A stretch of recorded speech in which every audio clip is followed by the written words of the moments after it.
Hello everyone, welcome to study IQ। और आज इस वीडियो के अंदर हम डिस्कस करेंगे बेस्ट 500 MCQs 2.0 सीरीज़, क्योंकि इससे पहले भी मैंने IB के लिए मैंने आपके बेस्ट 500 तैयार किए थे।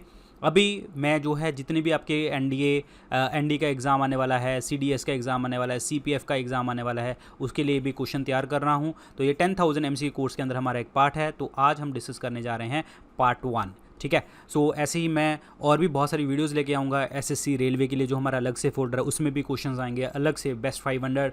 एंड UPSC स्टेट PCS के लिए भी बहुत बहुत सारी चीज़ें आने वाली हैं। आपको पता लगेगा, टाइम टू टाइम आपको पता ही लगता रहता है ये चीज़ें। तो बस पढ़ते रहो और मन लगा के पढ़ो।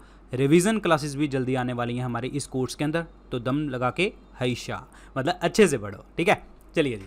सो बढ़ते हैं आगे। तो मेरे दो पेड कोर्सेज 10,000 MCQ कोर्स और GS कोर्स दोनों हमारे स्टडी IQ ऐप और वेबसाइट के ऊपर अवेलेबल हैं। अपने दोस्तों को बताएं अगर आपको कोर्सेज अच्छे लगते हैं। Start with the first question. So first question देखिए जी, मैच ऑफ द फॉलोइंग में लगाना है, तो इसको करेक्ट आंसर बताना है क्या होगा। देखिए, ऑल इंडिया किसान सभा की अगर हम बात करते हैं तो इसके संस्थापक कौन थे? शाहजानंद सरस्वती। शाहजानंद सरस्वती, इन्होंने 1936 लखनऊ के अंदर जो है ये ऑल इंडिया किसान सभा बनाई थी। ऑल इंडिया विमेन कॉन्फ्रेंस की अगर हम बात करते हैं तो that is Margaret cousin. Margaret cousin जो हैं इन्होंने इसकी फाउंडेशन करी थी और इन्होंने 1927 में पुणे के अंदर जो है इसकी वुमेन कॉन्फ्रेंस की बात करी थी, जो विमेन इश्यूज़, चाइल्ड इश्यूज़ के ऊपर बात करता है। किसान सभा की किसान इश्यूज़ के बारे में बात करेगी। ऑल इंडिया हरिजन संघ, हरिजन संघ भी कह देते हैं, या फिर आप ऐसे कह सकते हो हरिजन सेवक संघ। हरिजन सेवक संघ भी इसको कह सकते हैं। क्लियर। और इसके जो संस्थापक थे, फाउंडर थे, वो थे महात्मा गांधी जी। और महात्मा गांधी जी ने हरिजन नाम का एक पेपर भी निकाला था और इसकी जो स्थापना हुई थी 30 सितंबर 1932 को ये स्थापना करी गई थी। All India Hindu Mahasabha, all India Hindu Mahasabha के जो फाउंडर हैं वो हैं पंडित मदन मोहन मालवीय जी, और इन्होंने ऑर्गेनाइजेशन स्टार्ट करी थी 1915 में। अगर ऑर्गेनाइजेशन पूछा तो 1950 में। ऑल इंडिया हिंदू महासभा की अगर पॉलिटिकल पार्टी पूछा तो पॉलिटिकल पार्टी जो है इन्होंने 1933 में स्टार्ट करी थी, ये याद रखना है। ठीक है। तो यहाँ पे देखो जी, अब किसान सभा की बात करें तो 1936 हो गया, और 1915 में आपका मैंने अभी बताया आपको ये वाला ऑल इंडिया किसान महासभा। 27 में आपका विमेन कॉन्फ्रेंस ये बनेगा आपका 3, और 32 में आपका ऑल इंडिया हरिजन सेवक संघ, तो ये बनेगा 2341। कहाँ पे ऑप्शन देखो 2341, तो ये बनेगा आपका C option. 2341 is the correct answer. अगला क्वेश्चन देखिए, in which article of the Indian constitution it deals with the abolition of the untouchability practice. Untouchability, छुआछूत, अस्पर्शता की बात कर रहा है। तो देखिए जी, पहली बात तो अस्पर्शता जो है आर्टिकल 17 में लिखा गया है कि हम अस्पर्शता के लिए बात नहीं कर सकते, हम किसी को छुआछूत के लिए बात नहीं कर सकते। This is the violation of the right. Clear, ये फंडामेंटल राइट है कि हम किसी को जो है छुआछूत के लिए बोल नहीं सकते। और ये आपका जो कानून आता है वो आता है civil right protection act. Civil right protection act के अंतर्गत आता है। सिविल राइट प्रोटेक्शन एक्ट 1976 के अंतर्गत देखने को आपको मिलता है। आंसर इसमें C ऑप्शन बनेगा राइट आंसर।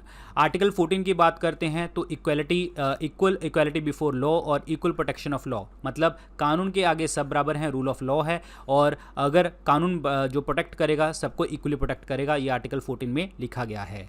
अगर मैं 50 नंबर आर्टिकल की बात करता हूँ तो 50 नंबर आर्टिकल में प्रोहिबिशन ऑफ डिस्क्रिमिनेशन, मतलब हम किसी को डिस्क्रिमिनेट नहीं कर सकते। किस बिहाफ पे?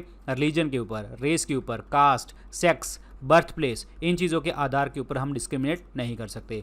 आर्टिकल नंबर 18 की अगर हम बात करते हैं तो आर्टिकल 18 नंबर बताता है कि आप अपने नाम के आगे या पीछे टाइटल्स नहीं लगा सकते। परमवीर चक्र और डॉक्टर्स, इंजीनियर्स ये हम लगा सकते हैं, ये हमारी एजुकेशनल डिग्रीज़ हैं, एकेडमिक डिग्रीज़ हैं। लेकिन बट अगर कोई भारत रत्न है, पद्म भूषण है, पद्म विभूषण है, वो नहीं लगा सकता। आर्टिकल 17 बता दिया। आर्टिकल 16 भी मैं आपको बता देता हूँ कि आप पब्लिक एम्प्लॉयमेंट के लिए जो है हमें सबको इक्वल अपॉर्चुनिटी प्रोवाइड करनी पड़ेगी। हम किसी को जाति, धर्म, किसी चीज़ के आधार के ऊपर डिस्क्रिमिनेट नहीं कर सकते।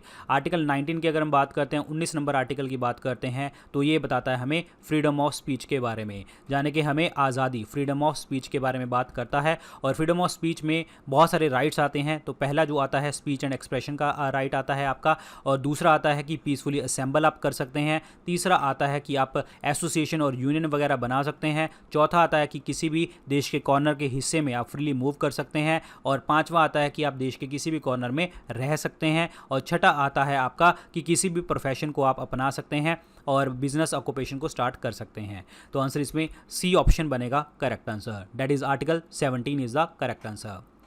Market regulation system was introduced by, market regulation system introduce किसने किया था? अलाउद्दीन खिलजी ने किया था। इन्होंने 4 ऑर्डिनेंसेस भी जारी करी थी कि मार्केटों को प्रॉपर तरीके से जो है चलाने के लिए। और अलाउद्दीन खिलजी जी का ओरिजिनल नेम जो है अली गुरशप है और इनको क्या कहते हैं? इनको कहते हैं दूसरा सिकंदर, सेकंड अलेक्जेंडर के नाम से भी इनको जाना जाता है। और इनका एक जो है गुलाम था मलिक कफूर, जिनको आप हज़ार दनारी के नाम से जानते हैं। और ये जो है साउथ इंडिया की जो एक्सपीडिशन करी थी वो इसने करी थी। और प्रताप रुद्रदेव जो वारंगल के राजा थे, यहाँ से ये कोहिनूर हीरा लेके आया था और किसको दे दिया था? अलाउद्दीन खिलजी को दे दिया था। अलाउद्दीन खिलजी ने बोला था कि इन्होंने बोला था किंगशिप नोज नो किंगशिप, मतलब क्या हो गया? किंगशिप जो अगर राजा बनना है तो उसका मतलब ये नहीं है कि उसका बेटा राजा बनेगा, ऐसा नहीं है। जिसमें दम होगा राजा चलाने के लिए वो बनेगा। अलाउद्दीन खिलजी के टाइम पे मंगोल्स ने सबसे अटैक किया और सारे मंगोल्स को भगाया अलाउद्दीन खिलजी ने। और इन्होंने दाग सिस्टम, चेहरा सिस्टम और जिसे आप कहते हैं हुलिया सिस्टम भी इन्होंने स्टार्ट किया। दाग की बात करते हैं तो यहाँ पे ब्रांडिंग ऑफ फोर्सेस होती थी। चेहरा और हुलिया की बात करें तो रोल नंबर 1, 2, 3 इस तरीके से लगते थे, the role of the soldiers, clear.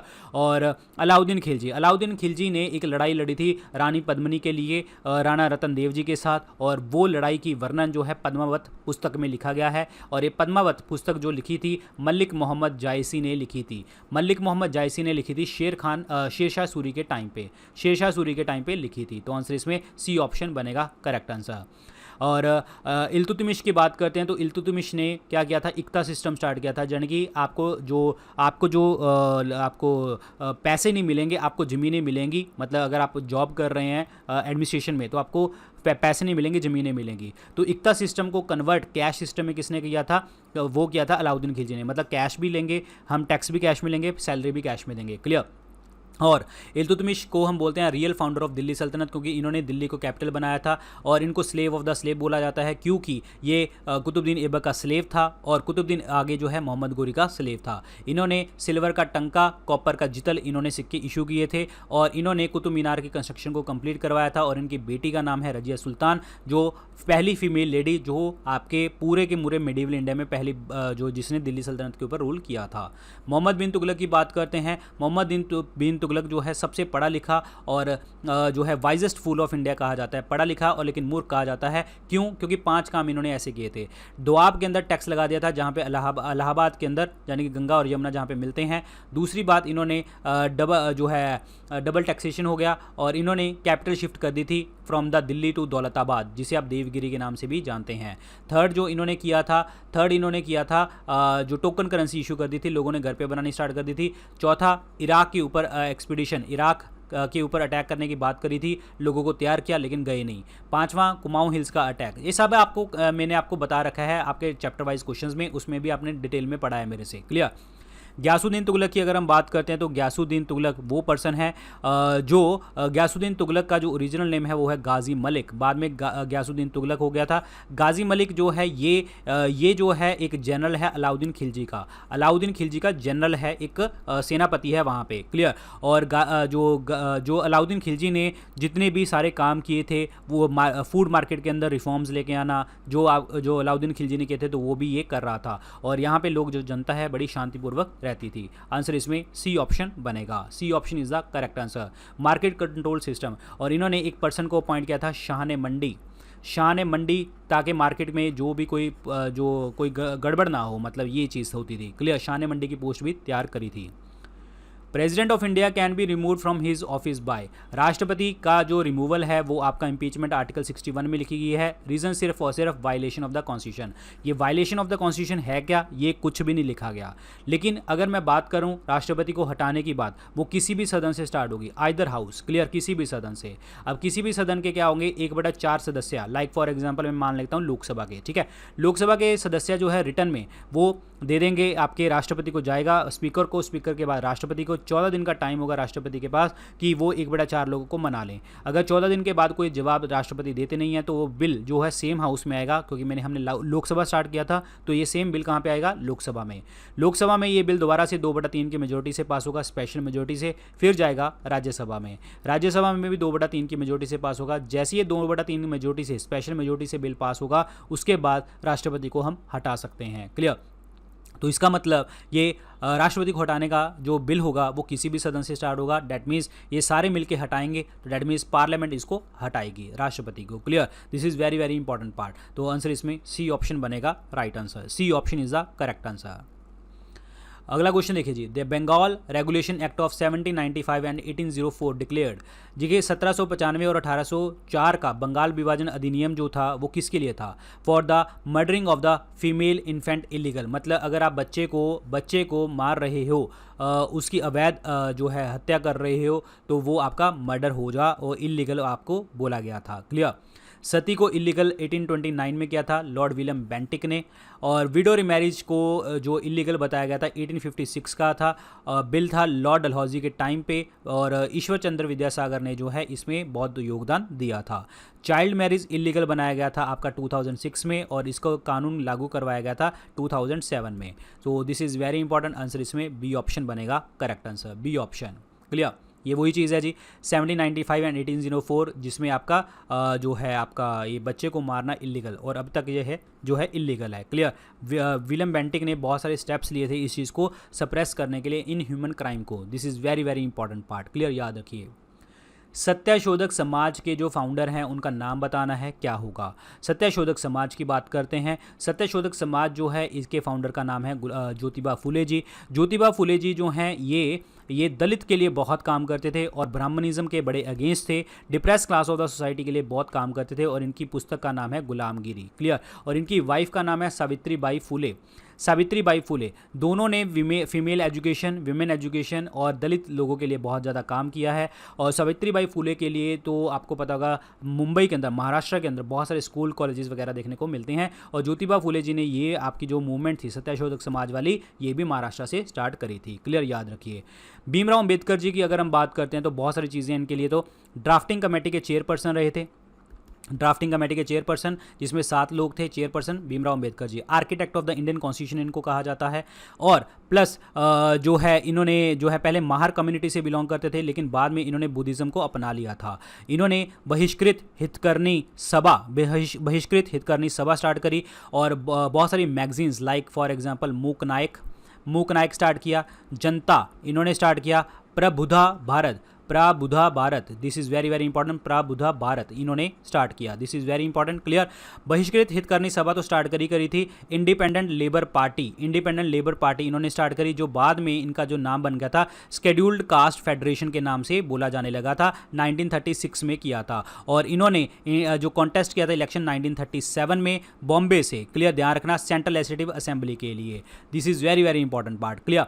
Ishwar Chandra Vidyasagar के जे बारे में अभी हमने पढ़ा था, संस्कृत के अध्यापक थे ये, और इन्होंने विडो रिमैरिज एक्ट जो था उसके लिए बहुत काम किया था, जो 1856 के अंदर आया था। स्वामी विवेकानंद जी की बात करते हैं तो इन्होंने रामाकृष्णा मिशन स्टार्ट किया था। रामाकृष्णा मिशन इनके गुरुजी के नाम पे गदोदर चट्टोपाध्याय उनका ओरिजिनल नेम है, जो दक्षिणेश्वर टेम्पल के अंदर पुजारी थे। स्वामी विवेकानंद जी का ओरिजिनल नेम क्या है? नरेंद्र नाथ दत्ता, और इनको स्वामी विवेकानंद किसने बोला था? अजीत सिंह ऑफ खेत्री ने बोला था। अजीत सिंह ऑफ खेत्री ने।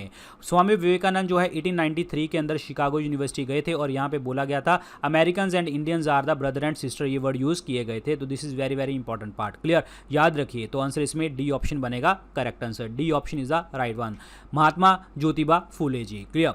अगला देखिए जी, which of the following countries does not lie partly or wholly in the Sahara desert? Sahara desert के अंदर देखने को आपको नहीं मिलती। देखते हैं पहले क्या है Sahara desert. Here is the Sahara desert. Clear? पहली बात तो सहारा डेजर्ट जो है अफ्रीका के नॉर्थ साइड के ऊपर देखने को आपको मिलता है, नॉर्थ साइड के ऊपर। क्लियर? और यहाँ पे जो कवरेज हो रही है, अल्जीरिया कंट्री है यहाँ पे। क्लियर? अल्जीरिया है, चाड है, और इजिप्ट है, और उसके बाद आपका लीबिया है, सूडान है, माली है, नाइजर है, मॉरिशियाना है, और आपका जो है यहाँ पे मॉरिशियाना है, और ये आपको पता होना चाहिए। क्लियर। तो these are the countries. Western Sahara is also there. Clear. और western Sahara is also there, Tunisia is also there. तो these are the countries.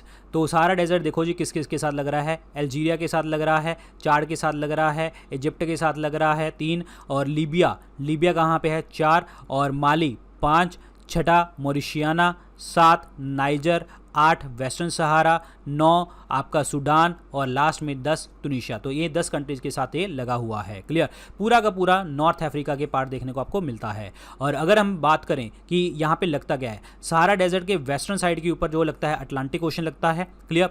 North के अंदर यहाँ पे जो है एटलस माउंटेन लगती हैं आपकी, एटलस माउंटेन। क्लियर। और मेडिटेरेनियन सी आपका लगता है यहाँ पे नॉर्थ के अंदर।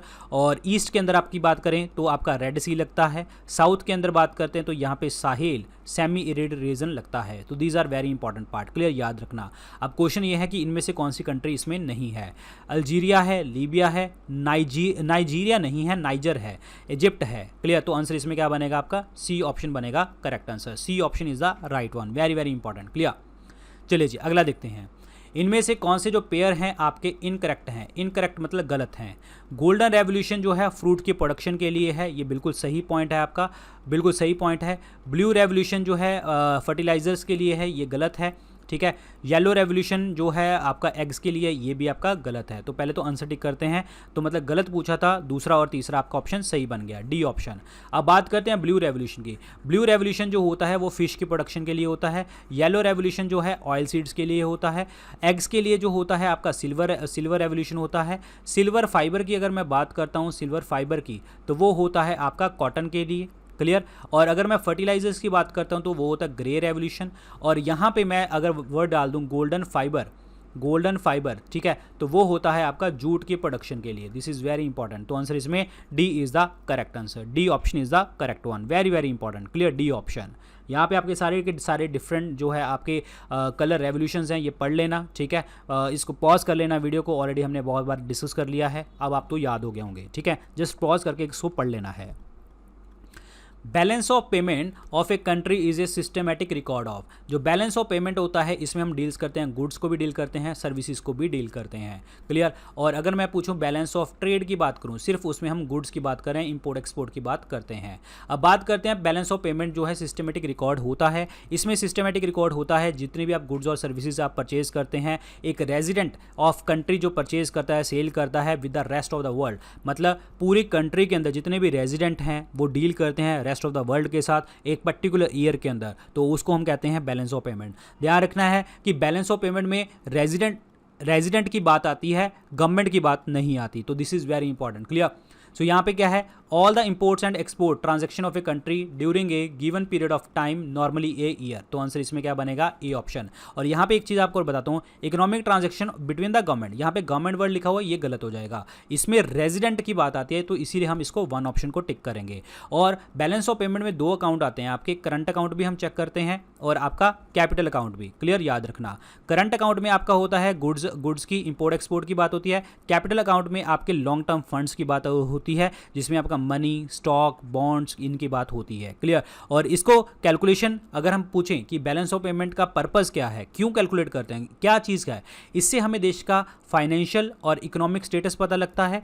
और ये हमें पता लगता है कि हमारी कंट्री की जो करंट वैल्यू है, करेंसी की वैल्यू है, वो एप्रिशिएट कर रही है या डेप्रिशिएट कर रही है। और हमें फिजिकल और ट्रेड पॉलिसीज को डिसाइड करने के लिए भी हेल्प करता है। तो this is very very important point. Clear, याद रखें, ये सारी चीज़ें आपको आनी चाहिए। और इसमें बहुत सारी चीज़ें डील होती हैं, जैसे कि फॉर एग्जांपल अगर मैं बात करता हूँ करंट अकाउंट, जिसमें मैंने आपको गुड्स की बात करी, इंपोर्ट एक्सपोर्ट्स की बात करी, मर्चेंटाइज की बात करी, जो हमें विजिबल चीज़ें होती हैं, इनविजिबल चीज़ों का भी डील यहाँ पे देखने को मिलता है। और इनविजिबल चीज़ों में जो हमारी सर्विसेज हो गई, क्लियर, ट्रांसफर इनकम्स हो गई और इनकम वगैरह ये देखने को मिलेगी। कैपिटल अकाउंट में तो बहुत सारी चीज़ें होती हैं, जिसमें हमें public sector investment, private sector investment जो हमारे देश के अंदर हो रही है, वो हमें कैपिटल अकाउंट से पता लगती है, जिसमें आपका एक्सटर्नल कमर्शियल बोरिंग आ गया। क्लियर, एफडीआई वाला पार्ट आ गया, एफपीआई वाला पार्ट आ गया। सो ये बनते हैं इसमें। तो आंसर इसमें वन ऑप्शन बनेगा correct answer. One option is the right one. Clear, से वही चीज़ है जी जो मैंने आपको बताया कि बैलेंस ऑफ पेमेंट का मतलब क्या है, economic transaction between the resident of a country, not with the government of the country. ये ध्यान रखना, यही आपका कैच है यहाँ पे। क्लियर। अगला देखिए, what was the main reason for the split in the Indian National Congress at the Surat in 1907? 1907 में इंडियन नेशनल कांग्रेस मॉडरेट्स और एक्सट्रीमिस्ट में डिवाइड हो गई थी। इसका रीज़न क्या था? एक्सट्रीमिस्ट जो थे वो बिलीव करने लगे थे कि जो मॉडरेट्स हैं उनकी नेगोशिएटिंग पावर जो ब्रिटिश गवर्नमेंट के साथ जो है इतनी अब अच्छी नहीं रही, तो इसीलिए 1907 का नागपुर के अंदर जो सेशन होना था वो कैंसिल कर दिया गया। नागपुर इसीलिए कैंसिल कर दिया गया क्योंकि उसमें एक्सट्रीमिस्ट के लोग जो बाल गंगाधर तिलक जी हैं इनका बहुत ज़्यादा पकड़ थी, ठीक है। तो इसीलिए मॉडरेट्स ने क्या किया, अलग अलग जगह सिलेक्ट करी, यानी कि गोपाल कृष्ण गोखले जी, उस टाइम पे गोपाल कृष्ण गोखले जी मेन थे, और इन्होंने सूरत को आपका जो है एक लैंडमार्क बनाया कि यहाँ पे हम अपना सेशन लगाएंगे, क्योंकि सूरत जो था कांग्रेस का स्ट्रॉन्ग होल्ड था, और सूरत के अंदर रिवर ताप्ती के किनारे के ऊपर जो है यहाँ पे आपका आईएनसी का सेशन हुआ, जिसमें एक्सट्रीमिस्ट जो लोग थे वो लाल, बाल और पाल थे, और मॉडरेट्स में आपके जो कौन थे, दैट इज गोपाल कृष्ण गोखले थे। क्लियर? गोपाल कृष्ण गोखले के अंदर मतलब जो आपके मॉडरेट्स थे उन्होंने अपना जो है प्रेसिडेंट बनाया, रास बिहारी बोस को बनाया, ठीक है, और ये जीते भी, लेकिन एक्चुअली एक्सट्रीमिस्ट चाहते थे लाला लाजपत राय जी को बनाना, और ये पहली बार देखा गया था कि यहाँ पे पहली बार देखा गया कि इलेक्शन हुए। क्लियर? पहली बार इलेक्शन हुए यहाँ पे, और इससे यह हुआ कांग्रेस आपका डिवाइड होने लग गया यहाँ पे। और 1908 के अंदर भी सेशन था, मद्रास सेशन, उसमें भी रास बिहारी बोस जी को चेयरपर्सन बना दिया गया, और इसके बाद जो है यहाँ पे लाठीचार्ज किया गया, अरेस्ट किए गए लोग, और एट द एंड जो है अंग्रेजों की जो सूझबूझ थी वो यहाँ पे सफल होगी। डैट मीन्स क्या कि यहाँ पे डिवाइड एंड रूल जो वो करना चाहते थे, क्योंकि उन्होंने पहले मुस्लिम लीग बनाई 1906 में, 1907 में इन्होंने इंडिया ये आपके मॉडरेट्स और एक्सट्रीमिस्ट को डिवाइड करवा दिया। क्यों? इंटरमीडिएटर कौन आएगा बीच में? अंग्रेजी आएंगे। क्यों? उनकी पुलिस है। क्लियर? ये ध्यान रखना। और ये डिमांड्स जो थी आपकी, जो एक्सट्रीमिस्ट की डिमांड्स होती थी कि हाँ हमें अग्रेसिवली अपने देश को आगे लेके जाना है, और वो मॉडरेट्स के लिए जो है एक्सेप्टेबल नहीं होती थी, क्योंकि मॉडरेट्स चाहते क्या थे कि वो चाहते थे कि आपका जो मॉडरेट्स क्या चाहते थे, मॉडरेट्स चाहते थे कि हाँ हम जो है कॉन्स्टिट्यूशनल तरीके से काम करें, तो इसीलिए जो है डिवाइड एंड रूल की बात यहाँ पे दोबारा से देखने को मिली, और एट द एंड जो है डिवाइड हो गए। तो इसका जो रीज़न बनेगा वो क्या बनेगा? तो ये क्या कहते थे, extremist lack of faith in the capacity of the moderates to negotiate with the British government. मतलब क्या हो गया कि एक्सट्रीमिस्ट ये चाहते थे कि एक्सट्रीमिस्ट को लगने लग गया था कि मॉडरेट्स के अंदर अब विश्वास की कमी नहीं है कि वो सरकार की बातों को मान ले, मतलब वो मना लेगी। आंसर इसमें बी ऑप्शन बनेगा। चलिए जी अगला क्वेश्चन देखते हैं। अगला क्वेश्चन है वायरसेस के ऊपर। वायरसेस के ऊपर क्वेश्चन है, इनमें से आपको बताना है करेक्ट स्टेटमेंट आपको कौन सी है। पहली बात तो वायरस होता क्या है, तो virus is the connective link between the living and the non living. Clear? बाहर देखें तो नॉन लिविंग है, जैसी बॉडी में जाएंगे तो मल्टीप्लिकेशन हो जाएगी तो लिविंग हो जाएंगे। वायरोलॉजी इसकी स्टडी को कहते हैं, और वायरोलॉजी जो हमारा नेशनल सेंटर है वो पुणे के अंदर है, और उसके बाद जो है टोबैको मोज़ेक वायरस जो है पहली वायरस ढूंढा था वो आइवेनोवस्की ने ढूंढा था। आइवेनोवस्की को ही हम फादर ऑफ वायरोलॉजी भी बोलते हैं। तो स्टेटमेंट देखते हैं क्या बनेगा। Viruses lack enzyme necessary for the generation of energy. बिल्कुल सही है जी, इनके अंदर जो होता है इंजाइम नहीं होता, और for the generation of energy, बिल्कुल सही पॉइंट है आपका। Clear? Virus can be cultured in any synthetic medium. गलत, ये किसी भी सिंथेटिक मीडियम में नहीं होंगे ग्रो, ये आपको इनको चाहिए होता है बैक्टीरियोफेज वाला, बैक्टीरियोफेज की जरूरत होती है। बैक्टीरियोफेज होता है आपका लिविंग मीडियम। क्लियर? बैक्टीरियोफेज क्या होता है कि एक ऐसा वायरस जो आपका किसको इफेक्ट करता है, बैक्टीरिया को इफेक्ट करता है। क्लियर? तो बैक्टीरियोफेज चाहिए होता है, तो दूसरा पॉइंट गलत हो गया।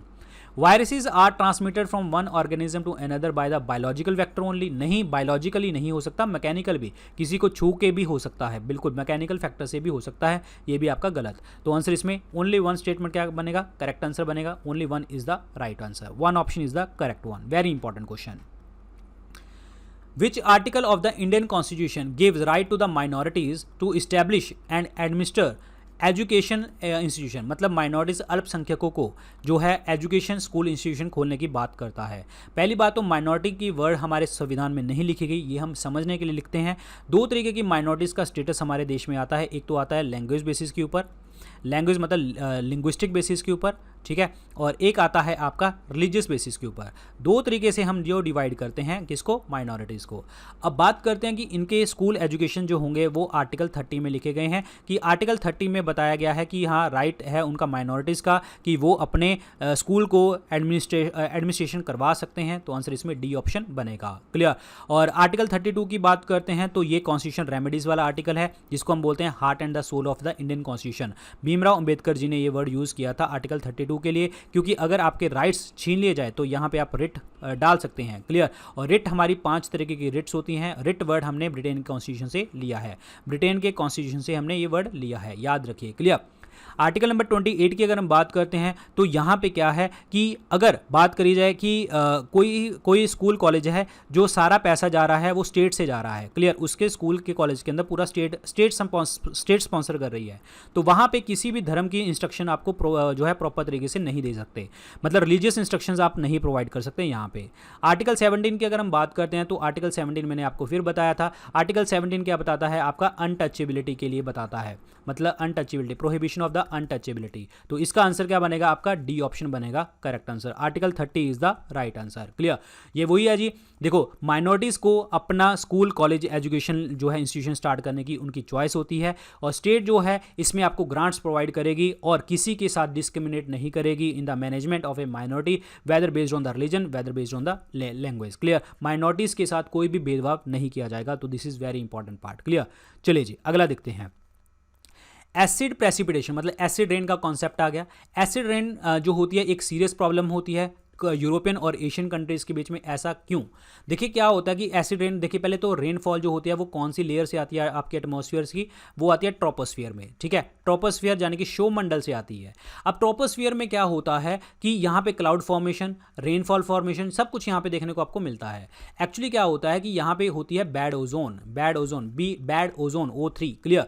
एक्चुअली ये बैड ओजोन का मतलब क्या है कि जो आपका पोल्यूशन नीचे से जाता है वो ट्रोपोस्फियर में जम जाता है और स्ट्रेटोस्फियर में तो जाता नहीं है। यहाँ पे जम गया, जैसी बारिश होगी सारा जो पोल्यूशन है वो नीचे की तरफ आएगा और वो होगा एसिड रेन। और एसिड रेन को दो चीज़ों में हम बात करते हैं, sulphur dioxide plus nitrogen dioxide, या फिर आप कह सकते हो जो है H2SO4 सल्फ्यूरिक एसिड, या फिर HNO3। तो ये कॉम्बिनेशन जो है आपका एसिड रेन का कॉम्बिनेशन बनता है, ये आपको पता होना चाहिए। क्लियर। अब यहाँ पे क्या होता है, discharge of the acid effluents onto the neutral or slightly alkaline medium component गलत। emission of the sulfur oxides, nitrogen oxide from the thermal power plant and burning of the fossil fuel, they dissolve in the atmospheric water vapor and fall back on the earth as a acid rain। बिल्कुल सही point है ये। Natural carbon dioxide वाला है नहीं, chlorofluorocarbon ये भी नहीं है, तो आंसर इसमें क्या बनेगा, बी ऑप्शन बनेगा right answer, B option. Clear. तो यहाँ पे मेनली होते हैं आपके सल्फर डाइऑक्साइड और nitrogen dioxide. Clear. H2SO4 HNO3 यही आपका दो धरती के ऊपर आते हैं और कॉज करते हैं ये एसिड रेन का phenomena. This is very very important part. Clear. चलिए जी अगला देखिए।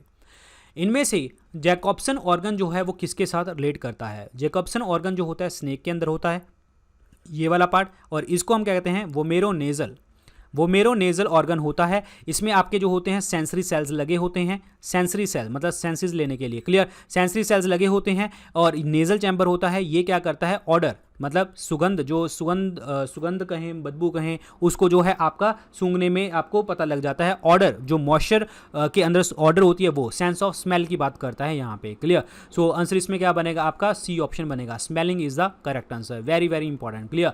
अच्छा, एक कोई क्वेश्चन आपको पूछा जाता है कि ऐसा स्नेक बताइए जो अपने नेस्ट बनाता है, तो वो होता है किंग कोबरा। कोबरा जो है नेस्ट बनाता है, आंसर इसमें सी ऑप्शन बनेगा राइट आंसर। चलिए जी आगे देखिए। ये मैच ऑफ द फॉलोइंग में लगाना है। लाला लाजपत राय जी की बर्थ एनिवर्सरी कब होती है? वो होती है 28 जनवरी को, चौथा ऑप्शन।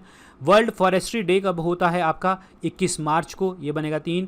पंचायती राज डे होता है 24 अप्रैल को, 2।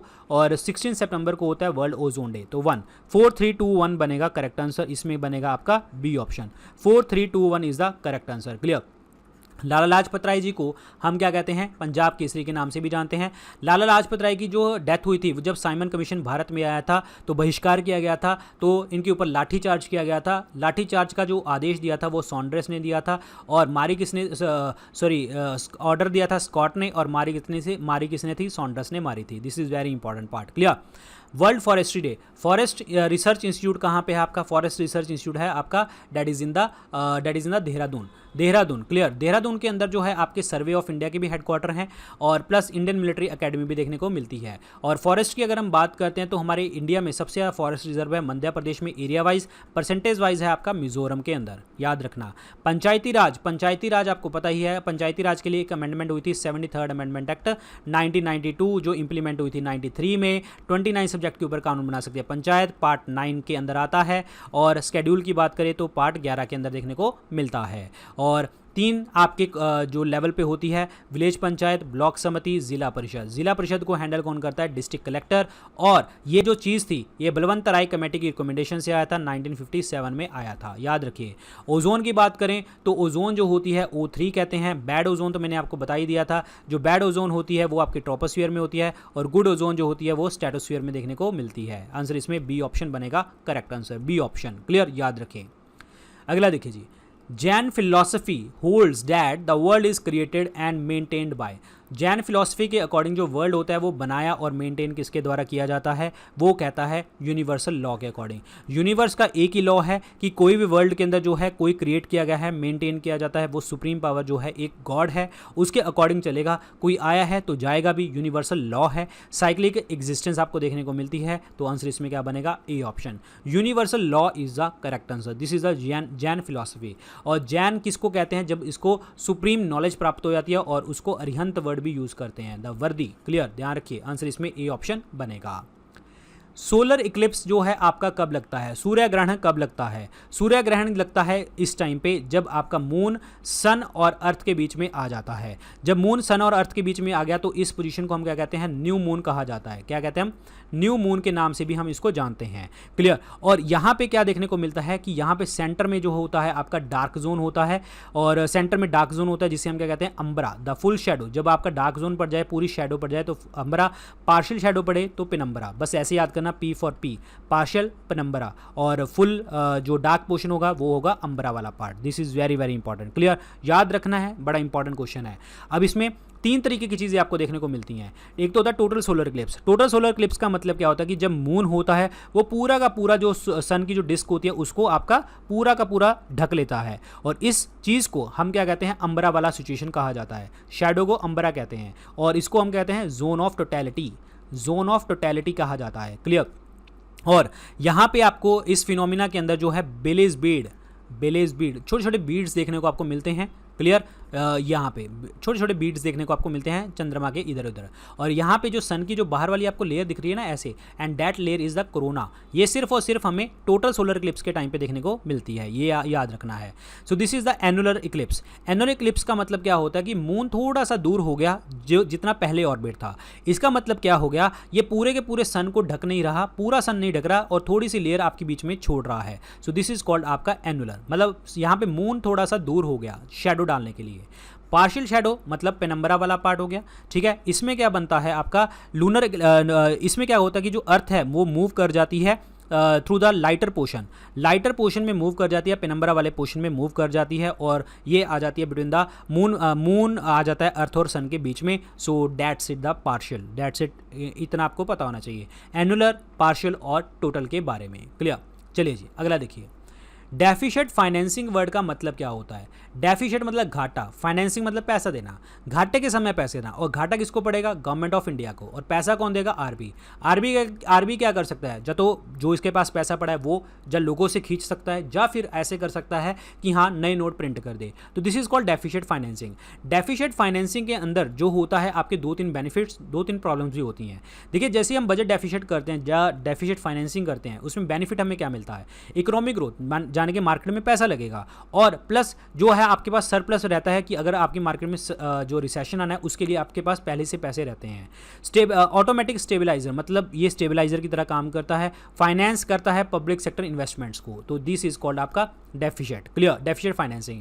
प्रॉब्लम क्या आती है? प्रॉब्लम ये आती है कि आपका जो नेशनल डेट होता है वो आपका बढ़ जाता है। क्लियर, मतलब आपको कंट्री को, गवर्नमेंट को पे करना पड़ेगा और भी ज़्यादा। और दूसरी बात ये है इंटरेस्ट पेमेंट जो होती हैं वो बहुत ज़्यादा बढ़ जाती हैं। फ्यूचर टैक्स राइज होगा, कट होगा, वो डिपेंड करेगा। और क्राउडिंग आउट इफेक्ट होता है, पोटेंशियल इन्फ्लेशन तो बढ़ेगा ही बढ़ेगा, और प्लस जो है आपकी बॉन्ड यील्ड भी बढ़ेगी, मतलब बॉन्ड्स की वैल्यू भी बढ़ेगी। इन्फ्लेशन होगा तो सारी चीज़ें आपको देखने को मिलेंगी। क्लियर। अब यहाँ पे जो आंसर बनेगा वो क्या बनेगा देखते हैं।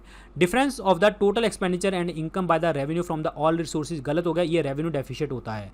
डेफिशिएट फाइनेंसिंग आपका क्या होगा? बजट डेफिशिएट की कंडीशन में।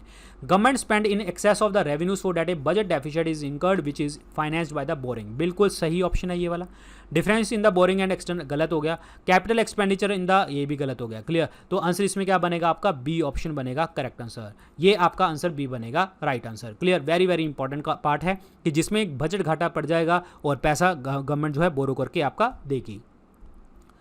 अगला देखिए जी, with reference to Indian freedom struggle Usha Mehta is well known for. Usha Mehta ji किसके लिए लिंक करती हैं? उषा मेहता जी जो हैं ये वो है जब क्विट इंडिया मूवमेंट स्टार्ट हुआ था, क्विट इंडिया मूवमेंट। क्लियर।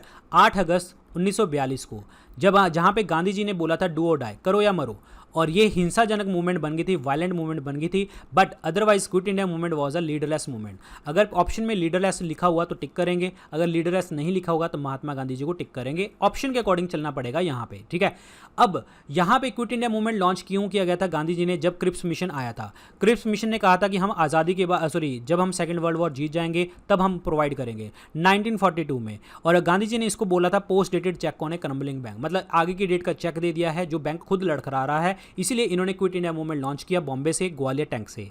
और यहाँ पे जो उषा मेहता जी हैं इन्होंने क्या किया था? इन्होंने किया था एक रेडियो स्टार्ट किया था, सीक्रेट रेडियो था, कांग्रेस का radio during the quit India movement. तो आंसर इसमें क्या बनेगा आपका? ए ऑप्शन बनेगा right answer. A option is the correct one. Clear. A option. देखिए इस सेशन को अगर आप में से जो CDS वाले बच्चे देख रहे हैं या आपके CPF वाले बच्चे देख रहे हैं, क्लियर, वो बच्चे आपका UPSC वाला सेक्शन ज़रूर देखेंगे, UPSC स्टेट PCS वाला सेक्शन देखेंगे, क्लियर। क्योंकि देखिए आपको सब कुछ पढ़ना है, CDS वालों को, SSC वालों को, UPSC वाले भी सारा कुछ पढ़ेंगे। रीज़न स्पेशल फोल्डर्स में एक अच्छे लेवल के क्वेश्चन होते हैं, क्योंकि चैप्टर वाइज में हमने डिस्कस जो किया है उसमें हमने हर तरह का क्वेश्चन डिस्कस किया है। लेकिन क्या होता है कि एक मज़ेदार क्वेश्चन होते हैं जहाँ पे आपको कंफ्यूज करेगा, तो वही स्पेशल फोल्डर्स में डले हुए हैं। तो अच्छे से पढ़ो सब क्वेश्चंस को और मज़ेदार पढ़ो, ठीक है। बहुत मज़ा आएगा आपको, जितने मैंने ऑलरेडी डिस्कस किए हैं वो भी और जो आने वाले हैं वो भी अच्छे से पढ़ना है। आंसर इसमें ए ऑप्शन बनेगा। चलिए जी, what is the main objective of the rural development program? Rural development program का जो मेन ऑब्जेक्टिव होता है वो क्या होगा? देखिए, to provide roads in the rural areas, बिल्कुल सही है। To meet the growing and the complex needs of the rural people, ये भी सही है। To assist the poorest among the poor in the rural area in the employment, ये भी सही है। To bring about the overall development of the rural areas covering resources and cultural and economic aspect of the community life, बिल्कुल सही option है। मतलब पहले जो 3 हैं वो डी में ही कवर कर गया ये। क्लियर। डी ऑप्शन बनेगा करेक्ट आंसर, डी ऑप्शन।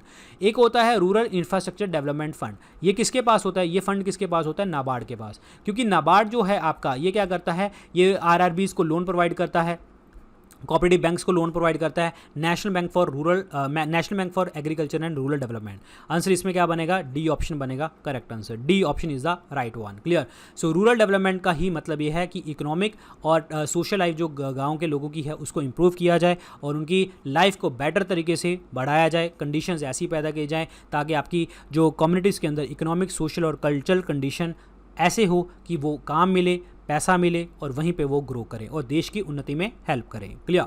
चलिए जी, the members of the constitution assembly which enacted the constitution of India were. देखिए जो कॉन्स्टिट्यूशन असेंबली के अंदर जो लोग बैठे थे, वो मेंबर्स बैठे थे आपके, वो कहाँ से आए थे? एक्चुअली ये दे आर इनडायरेक्टली इलेक्टेड, क्योंकि उसमें प्रोविंसेस में आपकी क्या हो गई थी? इलेक्शन हुए थे। They are indirectly elected by elected people of the legislative assembly, indirectly elected by the elected member of the legislative assembly of legislative assembly, मतलब उस टाइम की जो प्रोविंसेस हैं वहाँ से। So they are the elected by the legislative assembly of the various provinces. ध्यान रखना indirectly word आएगा वहाँ पे, यहाँ पे उन्होंने कंफ्यूज करने के लिए यहाँ पे डायरेक्टली वर्ड डाल दिया है, वो गलत हो जाएगा। Indirectly elected by the elected people of the legislative assembly of various provinces. तो आंसर इसमें क्या बनेगा? सी ऑप्शन बनेगा करेक्ट आंसर। क्लियर।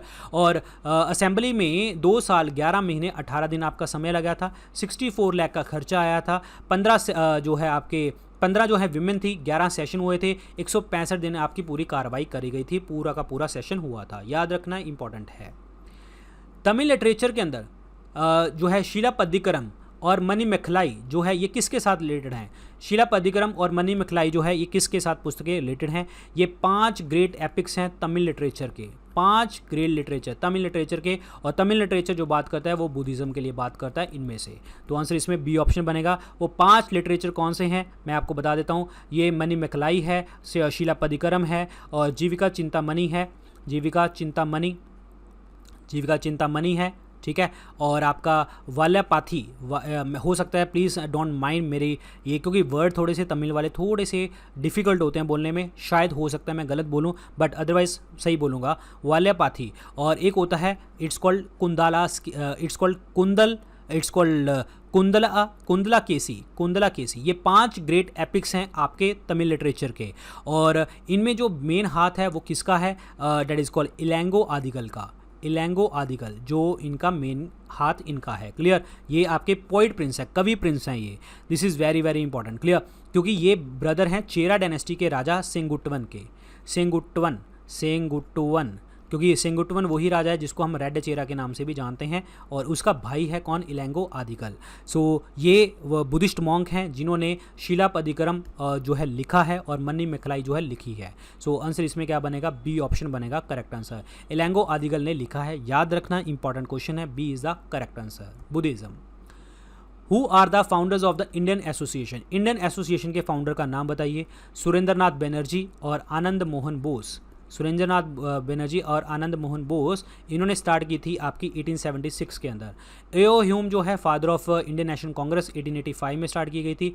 बाल गंगाधर तिलक जी को वैलेंटाइन शिरोल ने क्या बोला था, वैलेंटाइन शिरोल ने बोला था father of Indian unrest, father of Indian unrest इनको वर्ड यूज़ किया गया था, क्लियर। बाल गंगाधर तिलक जी ने केसरी और मराठा नाम के जो है पेपर थे, केसरी जो है आपका केसरी पेपर जो था आपका मराठी लैंग्वेज में था, और मराठा जो था वो इंग्लिश लैंग्वेज में था। बाल गंगाधर तिलक जी ने वर्ड यूज़ किया था Swaraj is my birth right and I shall have it. दादा भाई नौरोजी जिनको हम कहते हैं grand old man of India, और जो है कलकत्ता के 1906 सेशन के अंदर इन्होंने वर्ड यूज़ किया था स्वराज, पहली बार आईएनसी में। अदरवाइज स्वराज वर्ड जो है स्वामी दयानंद सरस्वती का वर्ड है, याद रखिए। और दादा भाई नौरोजी जी ने poverty and un British rule in India पुस्तक लिखी थी, पहली बार नेशनल इनकम के बारे में भी इन्होंने बताया था। आंसर इसमें डी ऑप्शन बनेगा, S N. Banerjee is the correct answer. यहाँ पे देखिए जी, Surendranath Banerjee founder of the Indian National Association, जो 1925 में इनकी डेथ हो गई थी, इनको राष्ट्रगुरु के नाम से जानते हैं। Indian National association Anand Mohan Bose के साथ 1876 में स्टार्ट किया था, मर्ज कर दिया था आईएनए के साथ 1880, इंडियन नेशनल आर्मी के साथ 1886 में, क्योंकि इनके गोल्स कॉमन थे। इन्होंने आईसीएस का जो एग्ज़ाम है वो क्लियर किया था, बट रेशियल डिस्क्रिमिनेशन की वजह से इनको निकाल दिया गया था। इन्होंने रिपन कॉलेज फाइंड आउट किया, जिसे आप आजकल सुरेंद्रनाथ कॉलेज भी कहते हैं, कोलकाता के अंदर 1882 में। इनका बंगाली न्यूज़पेपर था, 1879 में इशू किया था, स्टार्ट किया था इन्होंने। So these are statements regarding the S N. Banerjee, Surendranath Banerjee. According to the geological survey of India, the state with the highest graphite deposit in India. Graphite जो होता है बहुत तरीके पे यूज़ होता है, एज ए मॉडरेटर यूज़ करते हैं हम न्यूक्लियर रिएक्टर में, लुब्रिकेशन की तरह काम करता है, ठीक है। लुब्रिकेंट, लेड पेंसिल के अंदर लेड तो नहीं होता, वो ग्रेफाइट होता है, याद रखिए, दिस इज़ वेरी इंपॉर्टेंट। और ये होता है सबसे ज़्यादा कहाँ पे, अरुणाचल प्रदेश में। अरुणाचल प्रदेश में आपको 2 चीज़ें याद रखनी है, और 2 चीज़ें याद रखनी है। इन्होंने बोला था 35% है यहाँ पे, 35%। अरुणाचल प्रदेश में 2 चीज़ें और हैं, माउलिंग नेशनल पार्क है आपका, नामडाफ नेशनल पार्क देखने को आपको मिलता है, नामडाफ नेशनल पार्क देखने को मिलता है। सो आंसर इसमें डी ऑप्शन बनेगा करेक्ट आंसर, डी ऑप्शन। अगला देखिए जी, अगर स्पार्कल आ रहा है डायमंड को कट करने से, ऑब्वियसली बात है जब हम डायमंड कट करेंगे तो उसको आपको शाइन करता है, shining property. Total internal reflection होता है, सबको पता है, और टोटल इंटरनल रिफ्लेक्शन और प्लस इनका रिफ्रैक्टिव इंडेक्स जो होगा वो ज़्यादा होता है, जिसके कारण वो शाइन करता है। तो आंसर इसमें क्या बनेगा, बी ऑप्शन बनेगा करेक्ट आंसर। उसका अपवर्तनांक जो होता है ज़्यादा होता है, क्योंकि यहाँ पर जो बेंडिंग हो जाती है लाइट की वो बहुत ज़्यादा देखने को मिलती है। आंसर इसमें बी ऑप्शन बनेगा करेक्ट आंसर। ये होता है डायमंड का। डायमंड जो होता है वो प्योरेस्ट फॉर्म है आपकी किसकी, कार्बन की, और आपका सबसे हार्डेस्ट नॉन सब्सटेंस आपको देखने को मिलता है, रिफ्रैक्टिव इंडेक्स ज़्यादा होता है, this is very important. Answer इसमें बी ऑप्शन बनेगा करेक्ट आंसर। चलिए जी अगला देखते हैं। अभी इसमें कुछ कॉन्वेंशंस हैं, और आपके ये आपके किससे रिलेट करता है वो बताया गया है। बेसल कॉन्वेंशन की अगर हम बात करते हैं, बेसल कॉन्वेंशन ये आपका जो इफेक्टिव हुआ था 1992 में इफेक्टिव हुआ था, जिसमें ये डील करता है कि अगर आप ट्रांस बाउंड्री मूवमेंट कर रहे हैं किस चीज़ की, हजार्डियस सब्सटेंस की, मतलब जो भी वेस्ट होगा हजार्डियस होगा, वो अगर आप उसको डील कर रहे हैं, कंट्रोल करना चाहते हैं, तो 1992 में आपकी बेसल कन्वेंशन के अकॉर्डिंग आप नहीं करेंगे। तो हजार्डियस वेस्ट के लिए ये डील करता है, तीसरा option. Rotterdam convention. Rotterdam convention जो है आपकी हुई थी 1998 के अंदर, और इसमें क्या हुआ था कि अगर आप कोई भी हजार्डियस केमिकल जो है आप ट्रांसपोर्ट कर रहे हैं एक जगह से दूसरी जगह के ऊपर, तो मल्टीलेटरल ट्रीटी है जिसमें आपका कुछ भी खराब होता है तो आपकी शेयर रिस्पॉन्सिबिलिटी बनेगी, मतलब आप चीज़ें शेयर करेंगे। क्लियर। तो रोटरडैम कन्वेंशन जो है केमिकल्स के लिए बात करता है, हजार्डियस जो है आपका केमिकल के लिए। तो इसमें जो ऑप्शन बनेगा वो बनेगा pesticide is the correct answer. Clear, pesticide ये बनेगा फोर्थ ऑप्शन। चलते हैं आगे की तरफ। स्टॉकहोम कन्वेंशन किसके लिए था? स्टॉकहोम कन्वेंशन जो था ये आपका ऑर्गेनिक पॉल्यूटेंट्स के लिए था, परसिस्टेंट ऑर्गेनिक पॉल्यूटेंट्स के लिए, और इंटरनेशनल इन्वायरमेंट ट्रीटी थी 2001 में। 2001 के अंदर जो है देखने को मिली थी, और लागू कब हुई थी? 2004 के अंदर ये लागू करी गई थी। और इसका जो एम था वो यही था कि आपने जो ऑर्गेनिक पॉल्यूटेंट्स हैं उसको क्या करना है, उनकी प्रोडक्शन को और उनके यूज़ को रिस्ट्रिक्ट कर देना है। ये बनेगा वन ऑप्शन। क्लियर। मिनीमाटा कन्वेंशन जो है ये मरकरी के लिए था, मरकरी के लिए ये बनेगा टू ऑप्शन। ठीक है, मरकरी के लिए था, और इसमें क्या करता है कि इसमें मिनीमाटा में आपकी ह्यूमन हेल्थ और इन्वायरमेंट को प्रोटेक्ट करना है एंथ्रोपोजेनिक एमिशन से, और जिसके कारण जो आपके मरकरी और मरकरी कंपाउंड से जो भी नुकसान होता है। तो ये बनेगा टू ऑप्शन, 3412 बनेगा राइट आंसर। ये बनेगा C option is the correct answer, C option. Annie Besant कौन है? एनी बेसेंट कौन थी? She was responsible for starting the home rule movement. ये बिल्कुल ऑप्शन सही है, होम रूल मूवमेंट इन्होंने स्टार्ट करी थी। एनी बेसेंट जो है आयरलैंड से आई हुई लेडी हैं। पहली बात तो इन्होंने होम रूल मूवमेंट स्टार्ट करी थी 1916 में। 1916 में दो जगह पे हुई थी, एक तो हुई थी महाराष्ट्र में, ठीक है, और एक हुई थी आपके all over the India. Maharashtra में स्टार्ट करी थी बाल गंगाधर तिलक जी ने, जिन्होंने हेडक्वार्टर क्या बनाए थे? पुणे हेडक्वार्टर बनाए थे। लेकिन दूसरी जगह के ऊपर अगर हम बात करते हैं तो होम रूल मूवमेंट जो स्टार्ट करी गई थी वो मद्रास के अंदर स्टार्ट करी गई थी, मद्रास अधियार के अंदर जो है स्टार्ट करी गई थी। This is very very important, Madras Adyar में। ठीक है, home rule movement Madras Adyar में, और ये स्टार्ट करी थी एनी बेसेंट ने। याद रखना, तो ये आपका पॉइंट बिल्कुल सही है। The founder of the theosophical society, ये गलत है। थियोसॉफिकल सोसाइटी दो लोगों ने स्टार्ट करी थी, डैट इज़ रशियन एक मैडम इट्स कॉल्ड ब्लावस्की इन्होंने स्टार्ट करी थी, और मेजर ऑलकट इन्होंने स्टार्ट करी थी, दोनों लोगों ने, और ये 1875 में स्टार्ट करी गई थी न्यूयॉर्क के अंदर। This is very very important. लेकिन एक चीज़ मैं आपको बता दूं, बेसेंट को थियोसॉफी बनाया गया था 1889 में ज्वाइन किया था इन्होंने, बट ये जो है पार्ट बनी थी 1893 के अंदर। थियोसॉफिकल सोसाइटी का पार्ट बनी थी 1893 में, और इनको जो पार्ट बन गई थी यहाँ पे, और इनको थियोसॉफी बनाया गया था यहाँ पे। क्लियर, जब आपका जो कन्वर्ट किया गया था जो है ये ब्लावस्की द्वारा जो है कन्वर्ट कर दिया गया था। ठीक है, कन्वर्ट किया गया था थियोसॉफी में, और 1893 में पूरा पार्ट बन गई थी। अब थियोसॉफिकल सोसाइटी क्या बात करती है? हिंदुइज्म के ऊपर बात करती है, उनके कल्चर, उनकी चीज़ों के ऊपर बात करती है, उनके जो भी चीज़ें हैं उसको प्रमोट करने के लिए हिंदुइज्म को। तो ये गलत हो गया। One of the president of Indian National Congress, ये बिल्कुल सही है। 1917 के कलकत्ता सेशन में ये प्रेसिडेंट बनी थी, और फर्स्ट लेडी चेयरपर्सन जो बनी थी आईएनसी की प्रेसिडेंट बनी थी वो यही थी, क्योंकि अगर इंडियन पूछा फर्स्ट इंडियन तो वो कानपुर से बनी थी 1925 में, डैट इज सरोजिनी नायडू। याद रखें, इंपॉर्टेंट है। ठीक है, तो यहाँ पे आपकी ये इंडियन नेशनल कांग्रेस के लिए बनाई गई थी। तो 1 और 3 बनेगा राइट आंसर। आंसर इसमें सी ऑप्शन बनेगा करेक्ट आंसर, सी ऑप्शन। ये देखिए जी, एनी बेसेंट ये वही है जी, ये यहाँ पे इंपॉर्टेंट है। इन 1914 world war 1 she declared England's need is India's opportunity. मतलब क्या हो गया कि जब फर्स्ट वर्ल्ड वॉर चला हुआ था तो उसने बोला था कि अगर अंग्रेजों को ज़रूरत है तो यही अपॉर्चुनिटी है इंडिया के पास आज़ाद होने की। क्लियर। 17 के अंदर प्रेसिडेंट, 33 के अंदर इन्होंने जो है अपनी लाइफ कंटिन्यू करी, कैंपेन करी इंडिपेंडेंस के लिए, not in India but also in the Britain. और 1893 के अंदर ये इंडिया में आई। 16 के अंदर इन्होंने होम रूल स्टार्ट करी लोकमान्य तिलक जी के साथ। अरेस्ट हुई 16 में, और 1917 में ह्यूज प्रोटेस्ट के द्वारा इनको फ्री कर दिया गया, क्योंकि इंडियंस ने बहुत ज़्यादा इनके अगेंस्ट, इनके लिए प्रोटेस्ट किया था। This is very very important point. Clear. अगला देखिए जी, 1935 के लिए गवर्नमेंट ऑफ इंडिया एक्ट के अंदर इनमें से क्या चीज़ इंट्रोड्यूस करी गई थी? डायरकी इन प्रोविंसेस, ये 1919 में करी गई थी, 1919 में करी गई थी, तो ये तो बनेगा नहीं। Clear. By cameral legislature at the centre level, ये इंट्रोड्यूस किया गया था 1919 के अंदर, लेकिन ये हुआ कब था? 1935 में हुआ था। क्लियर, याद रखिए। प्रोविंशियल ऑटोनॉमी दे दी गई थी, ये भी सही है आपका पॉइंट। और establishment of the federal court आपकी 35 में ही बोला गया था, 37 में बनी थी। ये भी आपका सही है, ये भी आपका सही है। लेकिन बाइकैमरल लेजिस्लेचर को इंट्रोड्यूस पूछा है इन्होंने, इंट्रोड्यूस 1919 में किया था, लागू 1935 में किया गया था। तो इसीलिए हमारा सी और डी ही ऑप्शन आपका सही बनेगा। आंसर इसमें बी ऑप्शन बनेगा करेक्ट आंसर। अब मैं आपको बताता हूँ डायरकी का मतलब क्या होता है। डायरकी का मतलब होता है दो चीज़ें, एक रिजर्व सब्जेक्ट, एक आपके transfer subject. Clear. Reserve subject जो होंगे वो आपके सारे के सारे गवर्नर द्वारा, गवर्नर जनरल द्वारा एडमिनिस्ट्रेशन की जाएगी इसके ऊपर, जिसमें आपका लॉ एंड ऑर्डर की बात होगी, फाइनेंस की बात होगी, लैंड रेवेन्यू की बात होगी, इरिगेशन की बात होगी। जितनी भी सारी चीज़ें होंगी वो गवर्नर्स के पास देखने को मिलेंगी। ट्रांसफर सब्जेक्ट जो है आपके ये मिनिस्टर्स जो नॉमिनेट किए जाएंगे इलेक्टेड मेंबर्स द्वारा, उनके द्वारा संभाला जाएगा, जिसमें आपका हेल्थ हो गया। क्लियर। लोकल गवर्नमेंट की बात आ गई, इंडस्ट्री की बात आ गई, एग्रीकल्चर की बात आ गई, ये बात करी गई थी। सो ये है आपका डायरकी वाला पार्ट। आंसर इसमें बी ऑप्शन बनेगा। बाकी 35 के एक्ट में बहुत सारी चीज़ें बोली गई थी। ऑल इंडिया फेडरेशन की बात करी गई, मतलब हम फेडरेशन बनाएंगे ऑल इंडिया लेवल के ऊपर, और प्लस जो है आपकी लिस्ट बनाई गई, कंकरेंट लिस्ट, स्टेट लिस्ट, और आपका जो है प्रोविंशियल लिस्ट बनाई गई। सेंटर पे सेंटर बनाएगा, स्टेट पे स्टेट बनाएगा, जो कंकरेंट में दोनों मिलके बनाएंगे। क्लियर।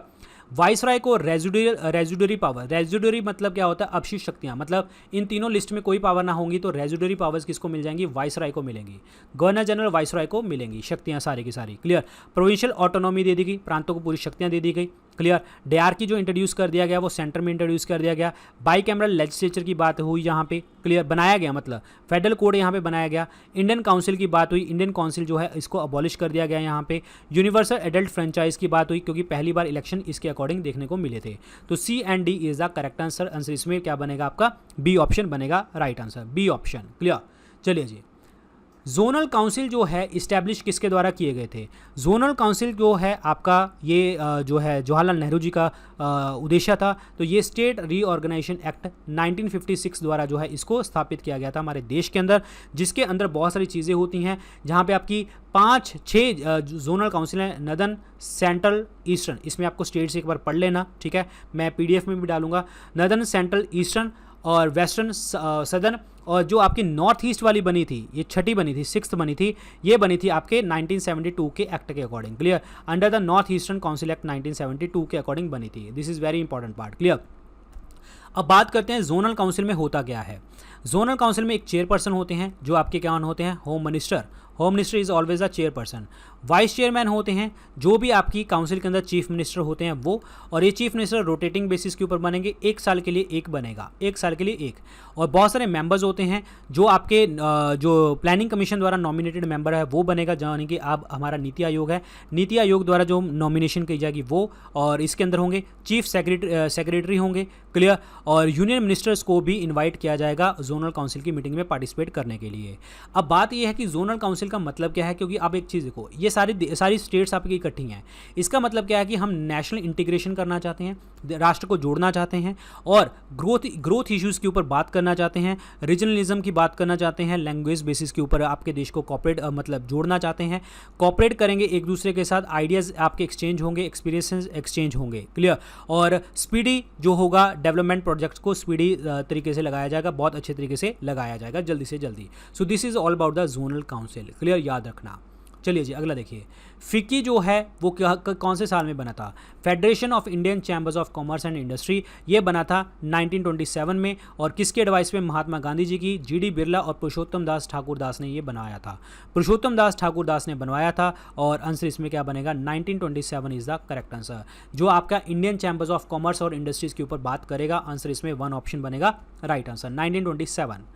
अगला देखिए जी, ओपन मार्केट ऑपरेशन का मतलब क्या होता है। ओपन मार्केट मैंने हमेशा आपको बताया जहाँ पे आपका एक्सचेंज होता है, डील्स होती हैं। क्लियर, यानी कि सेल परचेज होता है, लेकिन हम RBI के कॉन्टेक्स्ट में डिस्कस करते हैं ओपन मार्केट ऑपरेशन। यहाँ पे भी एक्सचेंज होता है, सेल परचेज होता है, लेकिन किसका, गवर्नमेंट सिक्योरिटीज़ का। गवर्नमेंट सिक्योरिटी मतलब GSEC जिसे आप कहते हैं, GSEC, और गिल्ट एज सिक्योरिटी कहते हैं। और ये गवर्नमेंट इशू कर देती है किसको, RBI को, और RBI गवर्नमेंट ऑफ इंडिया के बिहाफ पे किसको भेजता है, बैंकों को, बैंक आगे पीपल ऑफ इंडिया को भेज देते हैं। और जैसे ही वो डे पूरा हो जाएगा तो लोग बैंक के पास जाएंगे, बैंक RBI के पास, देन गवर्नमेंट ऑफ इंडिया। लेन देन चलेगा गवर्नमेंट सिक्योरिटीज़ का on the behalf of the government of India. ये करेगा कौन, RBI करेगा। That means the sale and the purchase of the government securities by the RBI on the behalf of the government of India. Answer इसमें C option बनेगा correct answer, C option. ये वही चीज़ है जो मैंने आपको बताई है। अगला देखिए जी, ब्रेन ड्रेन का मतलब क्या होता है। ये सिंपल टर्म है, ये न्यूज़ में देखने को आपको मिलती है। ब्रेन ड्रेन का मतलब क्या कि जो आपने पढ़ा लिखाया है देश के अंदर वो दूसरी जगह पे चला जाए। मतलब क्या है कि ह्यूमन कैपिटल जो है हमारी दूसरे देश में जा रही है। अब ह्यूमन कैपिटल का मतलब क्या है, जैसे अभी आप पेड कोर्स आपने लिया हुआ है, ठीक है, तो आप अपना अच्छा जानते हैं, यूट्यूब पे भी पढ़ सकते हैं, लेकिन आप अपना अच्छा जानते हैं कि नहीं मुझे डिस्ट्रैक्शन नहीं लेनी किसी से, ठीक है, मैं पेड दे दूंगा, लेकिन मेरा उस पेड से क्या होगा, पेड कोर्स से क्या होगा कि मेरे को बेनिफिट क्या मिलने वाला है कि मेरा फोकस रहेगा दिमाग एक ही जगह के ऊपर, मैं इधर उधर भटकूंगा नहीं, मैं जो यूट्यूब के ऊपर वीडियोस और जो लिंक आ जाते हैं वो उसके ऊपर सर्च नहीं करूंगा। अगर मैं सर्च करूंगा तो 10 वीडियोस देखूंगा, 5-5 मिनट की भी वीडियोस देखी मैंने किसी और की तो मतलब 50 मिनट हो जाएंगे। तो that means you are the, ये आप कैपिटल लगा रहे हैं, आप कैपिटल इन्वेस्ट कर रहे हैं। एजुकेशन के ऊपर खर्चा करना, इंश्योरेंस अगर आप ले रहे हो, हेल्थ के ऊपर आप पैसा खर्च कर रहे हैं, तो that is the human capital. Clear. So अगर ये ह्यूमन कैपिटल एक जगह से दूसरी जगह पे चली जाए तो that is called brain drain कहा जाता है। That is the refers to the emigration of the skilled person. तो आंसर इसमें क्या बनेगा, डी ऑप्शन बनेगा। और यहाँ पे मैंने दूसरा क्वेश्चन भी बता दिया आपको, human capital. Clear. Human capital word भी मैंने आपको बता दिया जिसमें स्किल्स होंगे, जिसमें दिमाग जो अपना पैसा अपने ऊपर लगाएगा, एजुकेशन के ऊपर, हेल्थ के ऊपर, इंश्योरेंस के ऊपर पैसा लगाएगा। दैट मीन्स वो आप ह्यूमन कैपिटल जनरेट कर रहे हैं, याद रखिए, वेरी इंपॉर्टेंट। क्लियर। ये वही चीज़ है जो मैंने आपको बताई थी। According to the constitution of India which of the following are the fundamentals for the governance of the country. मतलब आपको गवर्नेंस करनी है, शासन करना है, तो उसके लिए क्या चीज़ सबसे इंपॉर्टेंट होती है, वो होते हैं directive principle of state policy. Directive principle of state policy का मतलब क्या है, क्योंकि ये हमारे देश की वेलफेयर के लिए काम करते हैं, सोशल और इकोनॉमिक डेमोक्रेसी प्रोवाइड करते हैं हमारे देश के अंदर। तो आंसर इसमें क्या बनेगा, आपका सी ऑप्शन बनेगा। डायरेक्टिव प्रिंसिपल की अगर हम बात करें तो ये 36 से लेकर 51 नंबर तक आपके आर्टिकल आते हैं। आयरलैंड से हमने इसको बोरो किया था, वेरी इंपॉर्टेंट। फंडामेंटल राइट्स की बात करें तो 12 से 35 आते हैं, पार्ट नंबर 3 में आते हैं, और डायरेक्टिव प्रिंसिपल पार्ट नंबर 4 में। पार्ट 3 को बोला जाता है Magna carta of the Indian constitution बोला जाता है। फंडामेंटल राइट्स हमारे देश के अंदर जो है इंडियन सिटीजन्स को मिलते हैं और फॉरेनर्स को भी मिलते हैं, वैसे तो कुछ मिलते हैं, बट अदरवाइज फंडामेंटल राइट्स जो होते हैं ये हमारे राइट्स प्रोवाइड करता है Magna carta of the Indian constitution 12 से 35। यूएसए से हमने इसको बोरो किया था। फंडामेंटल ड्यूटीज़ पहले 10 फंडामेंटल ड्यूटीज़ ऐड करी थी स्वर्ण सिंह कमेटी की रिकमेंडेशन से, और 42nd अमेंडमेंट एक्ट 1976 आपको देखने को मिला था, जिसे आप मिनी कॉन्स्टिट्यूशन ऑफ इंडिया भी कहते हैं। और 11वीं फंडामेंटल ड्यूटी ऐड करी गई थी 86 अमेंडमेंट एक्ट 2002 द्वारा, जिसमें पेरेंट्स की ड्यूटी होती है बच्चों को पढ़ाना। Fundamental rights and fundamental duties गलत, आंसर इसमें क्या बनेगा, आपका सी ऑप्शन बनेगा करेक्ट आंसर। वेलफेयर गवर्नेंस के लिए डायरेक्टिव प्रिंसिपल आपको चाहिए होते हैं। सो यहाँ पे डायरेक्टिव प्रिंसिपल 3 तरीके के हैं, सोशलिस्ट, गांधीयन और लिबरल। सोशलिस्ट मतलब सामाजिक, जिसमें आपका 38, ये नंबर याद करें, नंबर आपको याद करना पड़ेगा। इसको वीडियो को पॉज करो और लिखो अपने जहाँ पे नोट्स बना रहे हो, तो ये लिखो कि कौन कौन से आपके सोशलिस्ट हैं, गांधीयन हैं, लिबरल हैं। ऑलरेडी बहुत बार मैंने इसकी रिवीजन करवाई है इस क्वेश्चन की आपको। चलिए जी अगला देखिए। In human body which of the following hormones regulates the blood calcium and the phosphate. मतलब ब्लड कैल्शियम और फॉस्फेट को रेगुलेट करने वाला जो हार्मोन है वो इसमें से कौन सा होता है, तो वो होता है आपका पैराथायराइड हार्मोन। पैराथायराइड हार्मोन जो निकलता है वो पैराथायराइड ग्लैंड से निकलता है। पैराथायराइड ग्लैंड से निकलता है, तो this is very very important part. Clear, very very important. अगर मैं बात करूं पैराथायराइड हार्मोन, ये क्या करता है, ये कंट्रोल करता है कैल्शियम और फॉस्फेट को आपकी बॉडी के अंदर, और ये जो है कैल्सीटोनिन के एंटागोनिस्टिक होता है। कैल्सीटोनिन का मतलब क्या होता है कि जब आपकी बॉडी के अंदर कैल्शियम और फॉस्फेट जो है आपकी बॉडी में घट जाता है तो कैल्सीटोनिन काम करने लग जाता है आपका। थायरोक्सिन की बात करें, थायराइड ग्लैंड से निकलता है। क्लियर। और थायराइड ग्लैंड अगर फूल जाती है तो ग्वाइटर गेंगा रोग हो जाता है। ये किसके कारण होगा, थायराइड से अगर थायरोक्सिन कम निकल रहा है, अगर आप आयोडीन कम खा रहे हैं। ग्रोथ हार्मोन की बात करते हैं तो STH कहते हैं, सोमेटोट्रोपिक हार्मोन कहते हैं। ये हमें निकलता है आपका पिट्यूटरी ग्लैंड से, और अगर STH की वैल्यू बढ़ जाए बॉडी के अंदर तो उसको हम क्या कहते हैं, जिजेंटिज्म कहा जाता है। मतलब आपकी हाइट बढ़ती चली जाएगी। हाइट अगर बढ़ रही है प्लस चिन्ह भी, जो आपकी चिन्ह होती है वो भी बाहर आ रही है, तो उसको हम कहते हैं एक्रोमीगैली कहा जाता है। और अगर आपकी जो है STH कम निकल रहा है तो उसको हम कहते हैं ड्वार्फिज्म कहा जाता है, ड्वार्फिज्म कहते हैं। ग्लूकागॉन की बात करते हैं तो अल्फा सेल से निकलता है, और ये क्या करते हैं, ये ग्लाइकोजन टू ग्लूकोज चेंज करते हैं, ग्लाइकोजन टू ग्लूकोज चेंज करते हैं। अल्फा सेल्स किसके, पैंक्रियास के, क्योंकि पैंक्रियास को हम कहते हैं मिक्स्ड ग्लैंड। क्लियर, तो ये याद रखना। तो ग्लूकागॉन क्या करता है, ग्लाइकोजन टू ग्लूकोज कन्वर्ट कर देता है आपकी बॉडी के अंदर। तो आंसर इसमें क्या बनेगा, C option, parathyroid hormone is the right answer. Parathyroid hormone ये क्या करता है, कैल्शियम की reabsorption, calcium phosphate, calcium intake, ये सारा काम पैराथायराइड हार्मोन का देखने को मिलता है। Green revolution in agriculture has made the Indian farmers dependent on. Green revolution जो टर्म दी थी वो विलियम गैड ने दी थी, विलियम गैड, क्लियर। और father of green revolution in world that is Norman Borlaug थे, ठीक है। और father of green revolution in India MS Swaminathan ji, clear. और ग्रीन रेवोल्यूशन से हमने 2 सीड मंगाए थे, HYV सीड्स मंगाए थे, हाई यील्डिंग वैरायटी सीड्स, जो वीट के लिए आए थे और राइस के लिए आए थे। वीट के लिए जो आपके सीड आए थे वो आए थे मैक्सिको से, और राइस के लिए आए थे फिलीपींस से, याद रखिए। ग्रीन रेवोल्यूशन ने एग्रीकल्चर के ऊपर किस चीज़ के ऊपर डिपेंडेंट बना दिया? फर्टिलाइजर और पेस्टिसाइड के ऊपर डिपेंडेंट बना दिया हमारे इंडियन फार्मर्स को। तो आंसर इसमें क्या बनेगा आपका? बी ऑप्शन बनेगा right answer, B option. Green revolution India में आया था 66-67 में, याद रखिए, थर्ड 5 ईयर प्लान के टाइम पे आंसर इसमें बी ऑप्शन बनेगा। यहाँ पे देखिए जी, the 3 stands of the green revolution, ये type of change, innovation, consequences, मतलब बायोकेमिकल मतलब हाइब्रिड सीड्स हमने यूज़ किए जिसके कारण यील्ड तो बढ़ी लेकिन वीड्स, पेस्ट और ये सारी चीज़ें आपको देखने को मिली। मैकेनिकल में आपका डीजल पंप और ये सारी चीज़ें यूज़ होने लगी वाटर सप्लाई कंट्रोल करने के लिए। आपको लेबर मतलब बहुत सारी जो है वे प्रॉब्लम देखने को मिली। मार्केट्स के अंदर पानी वगैरह नहीं है और जो ग्राउंड वाटर है वो कम होता चला जा रहा है। सोशल में आपका लैंड रिफॉर्म एक्ट आए, ठीक है, और डिस्ट्रीब्यूटिव सिस्टम आपका चेंज हुआ, लेकिन इसके कॉन्सिक्वेंसेज क्या हुए? फार्म को कंसोलिडेट किया गया, बेटर सीड अपॉर्चुनिटी आपको गरीब फार्मर्स को आपको मिलने लगी। तो ये इसके मतलब पॉजिटिव भी हैं, नेगेटिव्स भी हैं, आपको पता होना चाहिए ग्रीन रेवोल्यूशन के। अगला देखिए जी, इसमें सोशल रिफॉर्म मूवमेंट है और इसके फाउंडर्स का नाम है, तो कौन सी मूवमेंट किसके साथ जुड़ती है? आर्य समाज के जो फाउंडर हैं वो हैं दयानंद सरस्वती जी, बी ऑप्शन। ब्रह्मो समाज के फाउंडर हैं राजा राम मोहन राय, ए ऑप्शन। वेदा समाज के फाउंडर हैं Keshav Chandra Sen and Sridharalu Naidu ji, D option. Prarthana Samaj के हैं Atmaram Pandurang, D option, C option. BADC कहाँ पे है ये? तो ये बनेगा बी ऑप्शन बनेगा, BADC। आर्य समाज मैंने बोला दयानंद सरस्वती जी, दयानंद सरस्वती जी का ओरिजिनल नेम क्या है? मूल शंकर है।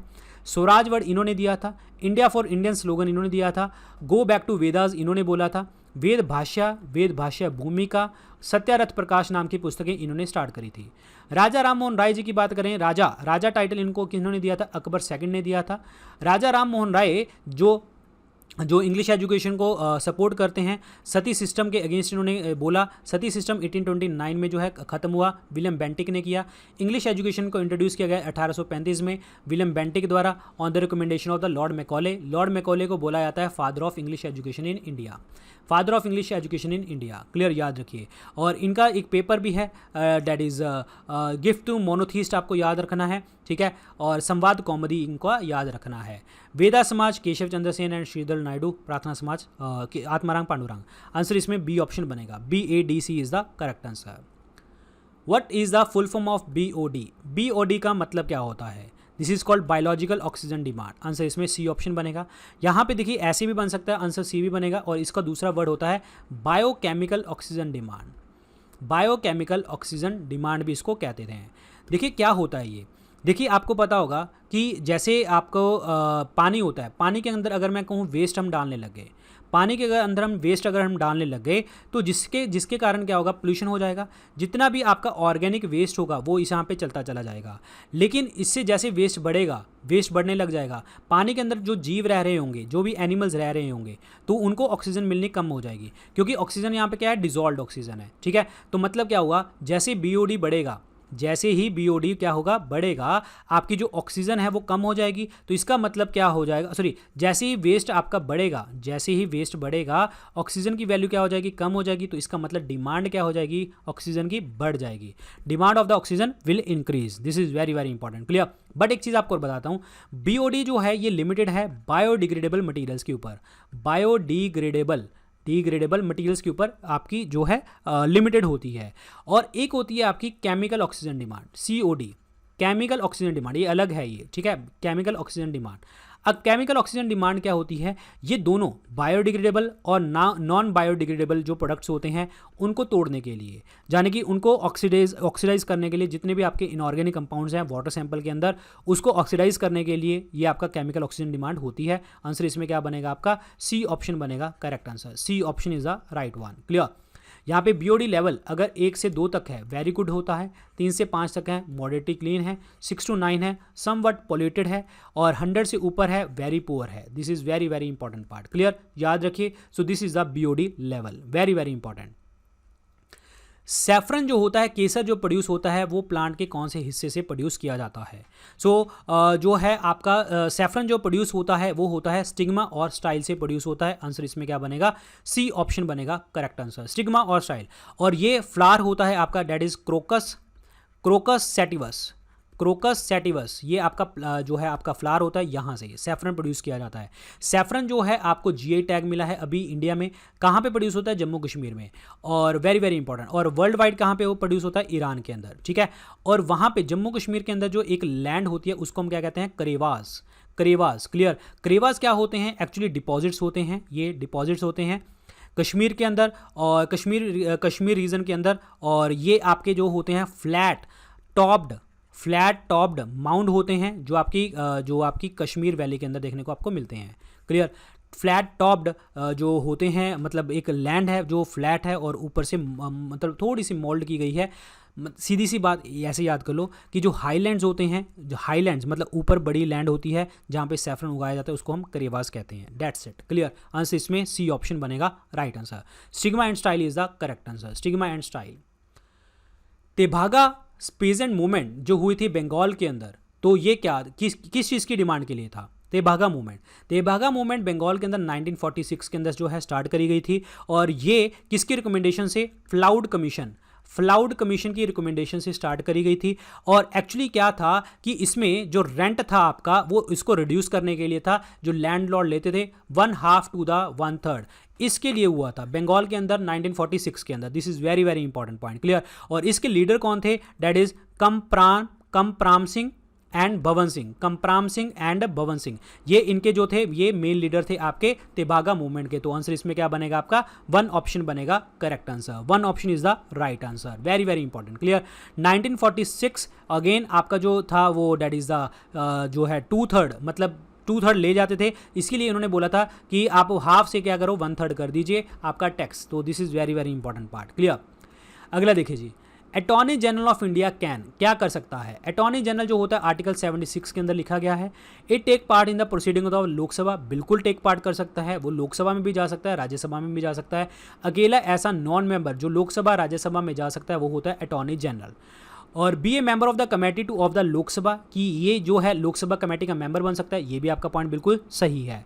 स्पीक इन द लोकसभा, बिल्कुल सही है। वोट इन द लोकसभा, ये गलत है, वोट नहीं कर सकता। वोट ना करने का मतलब क्या है? क्योंकि ये मेंबर ऑफ पार्लियामेंट बिल्कुल भी नहीं है। तो आंसर इसमें क्या बनेगा आपका? सी ऑप्शन बनेगा। 1 2 3 is the correct answer, very very important, clear. Vote नहीं कर सकता क्योंकि एमपी नहीं है, आंसर इसमें क्या बनेगा? सी ऑप्शन बनेगा correct answer, very very important part, clear, याद रखें। First round table conference was not successful because, पहली राउंड टेबल कॉन्फ्रेंस जो है सक्सेसफुल नहीं हुई थी, वो क्यों नहीं हुई थी इसका रीज़न बताना है। देखिए राउंड टेबल कॉन्फ्रेंस जो हुई थी 1930 से 32 के बीच में जो आपकी कॉन्फ्रेंसेस हुई थी, और ये आपका कॉन्स्टिट्यूशन रिफॉर्म्स को डिस्कस करने के लिए हुई थी। और ये जो मूवमेंट स्टार्ट हुई थी आपकी 1930 में और एंड हुई थी 32 में, जो मैंने आपको बताया। और ये जिन्ना की जो मोहम्मद अली जिन्ना है, ये रिकमेंडेशंस थी आपकी लॉर्ड इरविन को बोला था, और प्राइम मिनिस्टर रैमसे मैकडोनाल्ड को बोला था कि आप राउंड टेबल कॉन्फ्रेंस करवाइए और देखते हैं क्या आपका रिजल्ट निकल के आता है। और यहाँ पे जो है मेन रीज़न क्या था? स्वराज, मतलब हमें अपना राज करना है, सेल्फ रूल करना है, ये वर्ड निकल के बहुत ज़्यादा आगे आया, क्लियर। और इस मीटिंग्स के अंदर बहुत लोगों ने पार्टिसिपेट किया, भीमराव अंबेडकर जी ने पार्टिसिपेट किया, मोहम्मद अली जिन्ना ने पार्टिसिपेट किया, तेज बहादुर सप्रू ने पार्टिसिपेट किया, VS श्रीनिवास शास्त्री जी ने जो है पार्टिसिपेट किया, और जफरुल्ला खान ने पार्टिसिपेट किया, ठीक है। मीराबेन ने पार्टिसिपेट किया, सरोजिनी नायडू ने पार्टिसिपेट किया, बहुत लोगों ने पार्टिसिपेट किया था। लेकिन एक चीज़ आपको याद रखनी है कि सेकंड राउंड टेबल कॉन्फ्रेंस में पार्टिसिपेट किया था INC ने ओनली, क्लियर। INC ने सेकंड राउंड टेबल कॉन्फ्रेंस में गांधी जी गए थे INC की साइड से, और विमेन सेक्शन को रिप्रेजेंट किया था सरोजिनी नायडू ने, ये याद रखना। पहली कॉन्फ्रेंस जो है सक्सेसफुल इसीलिए नहीं हुई थी क्योंकि पहली कॉन्फ्रेंस में इन्होंने पार्टिसिपेट बिल्कुल भी नहीं किया था। किन्होंने पार्टिसिपेट नहीं किया था? आपकी जो INC ने पार्टिसिपेट नहीं किया था। The Congress leader did not participate in the conference. लेकिन इस कॉन्फ्रेंस के अंदर, राउंड टेबल कॉन्फ्रेंस के अंदर, दो लोग ऐसे थे, भीमराव अंबेडकर जी, ठीक है, और तेज बहादुर सप्रू। तो ये दो लोग ऐसे थे जिन्होंने तीनों की तीनों राउंड टेबल कॉन्फ्रेंस में पार्टिसिपेट किया था। तो आंसर इसमें डी ऑप्शन बनेगा करेक्ट आंसर। क्लियर। यहाँ पे राउंड टेबल कॉन्फ्रेंसेज हुई थी, 3 सेशन हुए थे। पहला जो हुआ था 30 से 31 तक हुआ था। प्राम से मैकडोनल्ड इसके चेयरपर्सन थे जो लेबर पार्टी से बिलोंग करते थे। सेकंड जो हुआ था सितंबर से दिसंबर 1931 में देखने को मिला था। इस टाइम पे लेबर पार्टी की गिर चुकी थी और कंजर्वेटिव डोमिनेटेड जो है नेशनलिस्ट गवर्नमेंट जो है आपकी राम से मैकडोनल्ड दोबारा से बने यहाँ पे चेंज होके। और सुपरवाइज किसने किया? सर सैमुअल होयर ने जो है इसको सुपरवाइज किया। और यहाँ पे नवंबर से दिसंबर में आपकी 32 में दूसरी हुई और इसको भी सुपरवाइज सैमुअल होयर ने किया। तो दिस इज़ वेरी इंपॉर्टेंट, ये आपके राउंड टेबल कॉन्फ्रेंसेस देखने को मिली थी। चलिए जी अगला देखते हैं। ब्रास एलॉय जिसे हम पीतल कहते हैं, ये किसका मिश्रण होता है? पीतल के अंदर कॉपर और जिंक देखने को आपको मिलता है। आंसर इसमें ए ऑप्शन बनेगा। कॉपर और जिंक मतलब कितने रेशो में होता है? 70-30। कॉपर आपका 70 और 30 आपका जिंक। क्लियर। और यहाँ पे एक लिखा हुआ है कॉपर जिंक और निकल। कॉपर जिंक और निकल का मतलब 60, 20 और 20। और ये होता है आपका जर्मन सिल्वर। जर्मन सिल्वर ये याद रखना है। एक याद करवाता हूँ आपको और, ब्रॉन्ज। ब्रॉन्ज इंपॉर्टेंट है। ब्रॉन्ज जो होता है कॉपर और टिन का होता है 90-10 की रेशो में। यह याद रखना है, इंपॉर्टेंट है। आंसर इसमें ए ऑप्शन बनेगा correct answer. 1 option copper and zinc is the right one. Headquarter बताइए, बोटेनिकल सर्वे ऑफ इंडिया के हेडक्वार्टर कहाँ पे हैं? बोटेनिकल सर्वे ऑफ इंडिया के जो हेडक्वार्टर हैं वो है आपके कोलकाता के अंदर। आंसर इसमें ए ऑप्शन बनेगा। बोटेनिकल सर्वे ऑफ इंडिया बना था 1890 के अंदर, जो ministry of environment and forest के अंदर आता है। तो this is very very important part. Clear. और इनका जो आपका बोटेनिकल गार्डन, ठीक है, एक होता है आपका zoological survey of India. Zoological survey of India जो है 1916 में बना था, 1916 में। इसके हेडक्वार्टर भी कोलकाता वेस्ट बंगाल के अंदर देखने को आपको मिलते हैं। अगेन मिनिस्ट्री सेम आपकी, डेट इज़ मिनिस्ट्री सेम है आपकी, that is ministry of environment. Clear. Ministry of environment की मिनिस्ट्री आपको देखने को मिलती है। क्लियर। सो ये है जी आपका बोटेनिकल गार्डन, ठीक है, इस्टेब्लिश आपका 1819 में और रीऑर्गेनाइज किया गया 1954 में। Kolkata is the headquarter. Very very important. Ilbert bill controversy, ये तो आप आंखें बंद क्वेश्चन करके लिख सकते हो। अब इल्बर्ट बिल जो कंट्रोवर्सी हुई थी, कब हुई थी, कैसे हुई थी? इल्बर्ट जो था वो लॉ मेंबर था किसके दरबार में? रिपन के दरबार में। और इन्होंने एक बिल लिया था 1883 के अंदर। और 1883 के अंदर बिल क्या आया था कि अगर कोई भी यूरोपियन पकड़ा जाता है, कोई अगर इंडियन जज बैठा होगा या यूरोपियन जज बैठा होगा तो वो उसको क्या करेगा? सजा दे सकता है। इंडियन जज सजा दे सकता है। इसके कारण यूरोपियंस ने क्या किया, जो है रिवोल्ट किया, हड़तालें करी, क्योंकि हम गुलामों के सामने नहीं जाएंगे, इंडियन जजेस के पास नहीं जाएंगे। तो इसीलिए ये बिल को दोबारा से जो है रिकॉन्स्टिट्यूट किया गया कि हाँ, अगर यूरोपियन पकड़ा जाता है, जेल में डाला जाता है, तो यूरोपियन जज ही उसको फैसला दे सकता है। तो ये जुडिशियल इक्वालिटी के लिए था। That means Ilbert Bill controversy was related to the removal of the disqualification imposed on the Indian magistrate with regard to the trial of the Europeans। तो आंसर इसमें क्या बनेगा? सी ऑप्शन बनेगा correct answer. C option is the correct answer. Very very important. Clear. Judicial चीज़ों के लिए थी। चलिए जी, इनमें से खरीफ क्रॉप कौन सी होती हैं? खरीफ क्रॉप जो उगाई जाती हैं ये हमेशा जो है मॉनसून सीजन के टाइम पे उगाई जाती हैं ये, ठीक है। और इसमें बहुत सारी हैं, जवार, बाजरा, ठीक है, जवार, बाजरा, मेज़, और उसके बाद है शुगर केन, राइस, ठीक है, राइस, पल्सिस, अरहर, मूंग, उड़द, पल्सिस हो गया, और cotton, groundnut. So these are the example. और ये आपकी खरीफ की हैं। और आपकी जो रबी की फसलें हैं वो कौन सी हैं? Barley, mustard, wheat, linseed, pea, gram, ठीक है। तो यहाँ पे देखो कॉटन किस में आ गया? खरीफ में, ग्राउंडनट खरीफ में, राइस खरीफ में, वीट रबी में। तो इन्होंने पूछा क्या है? खरीफ पूछा है। 1 2 3 बनेगा राइट आंसर। आंसर इसमें सी ऑप्शन बनेगा correct answer. C option is the right one. Clear. याद रखें। और सी ऑप्शन बनेगा करेक्ट आंसर। बस ये इतना याद रखना है। अगला देखिए जी, फोटोकेमिकल स्मोक क्या होती है? स्मोक का मतलब क्या होगा? स्मोक धुआं प्लस फॉग, ये होगा। क्लियर। फोटोकेमिकल मतलब लाइट की प्रेजेंस में केमिकल्स की मिश्रण। लाइट के प्रेजेंस में केमिकल का मिश्रण जिसमें आपका NO2 ओजोन पर oxy acetyl nitrate in the presence of sunlight आता है, तो उसको हम क्या कहते हैं? फोटोकेमिकल स्मोक कहा जाता है। आंसर इसमें बी, ए ऑप्शन बनेगा करेक्ट आंसर। A option. यहाँ पे देखो ये आपका फोटोकेमिकल स्मोक कैसे बनता है? वाटर हुआ, नाइट्रिक एसिड हुआ, NO2 हो गया, NO हो गया, ठीक है, हाइड्रोकार्बन्स, मॉलिक्यूलर ऑक्सीजन और पर ऑक्सी एसिटाइल नाइट्रेट वगैरह सब कुछ बनता है और एट द एंड जो है आपकी स्मोक बन जाती है इस तरीके से। सो this is very very important part. Clear. याद रखना है। बायोफोर्टिफिकेशन क्या होता है? बायोफोर्टिफिकेशन, इसका आपका आंसर दिखाते हैं। पहले तो क्या होता है, ग्रीक वर्ड है, बायोस का मतलब होता है लाइफ और फोर्टिफिकेशन का मतलब होता है स्ट्रॉन्ग, मतलब चार तरफ से स्ट्रॉन्ग बनाना। इसका मतलब यह होता है कि क्रॉप्स को ऐसे ग्रो करो उसकी न्यूट्रिशन वैल्यू बढ़े और लोगों को बचाए। So this is very important, this is called biofortification. Clear? तो इसका जो मतलब बनेगा वो क्या बनेगा, this is the method of the breeding crops to increase their nutrition value. Clear? Answer इसमें ए ऑप्शन बनेगा right answer, A option is the correct one. The famous poet Amir Khusro was contemporary of the all except following। Aamir Khusro जो हैं सबके contemporary थे, लेकिन इनमें से किसके नहीं थे? तो वो इल्तुतमिश के कंटेम्प्रेरी नहीं थे। ये 7 राजाओं के 7 सुल्तान के टाइम पे रहे हैं। कौन? आमिर खुसरो। जिसे बलबन की बात करें, ठीक है, मोहम्मद की बात करें और कैकवाबाद की बात करें, जलालुद्दीन खिलजी की बात करें, अलाउद्दीन खिलजी की बात करें, मुबारक शाह की बात करें और उसके बाद गयासुद्दीन तुगलक की बात करें, तो ये तुगलक तक रहे हैं। बलबन से लेकर गयासुद्दीन तुगलक तक रहे हैं। आंसर इसमें क्या बनेगा? सी ऑप्शन बनेगा। आमिर खुसरो जो हैं इनको हम पैरेट ऑफ इंडिया भी कहा जाता है। पैरेट ऑफ इंडिया, भारत के तोता, ठीक है, डेट इज तोते ए हिंद कहा जाता है। तोते ए हिंद भी इनको कहते हैं। और ये डिसाइपल हैं किसके? निज़ामुद्दीन औलिया के।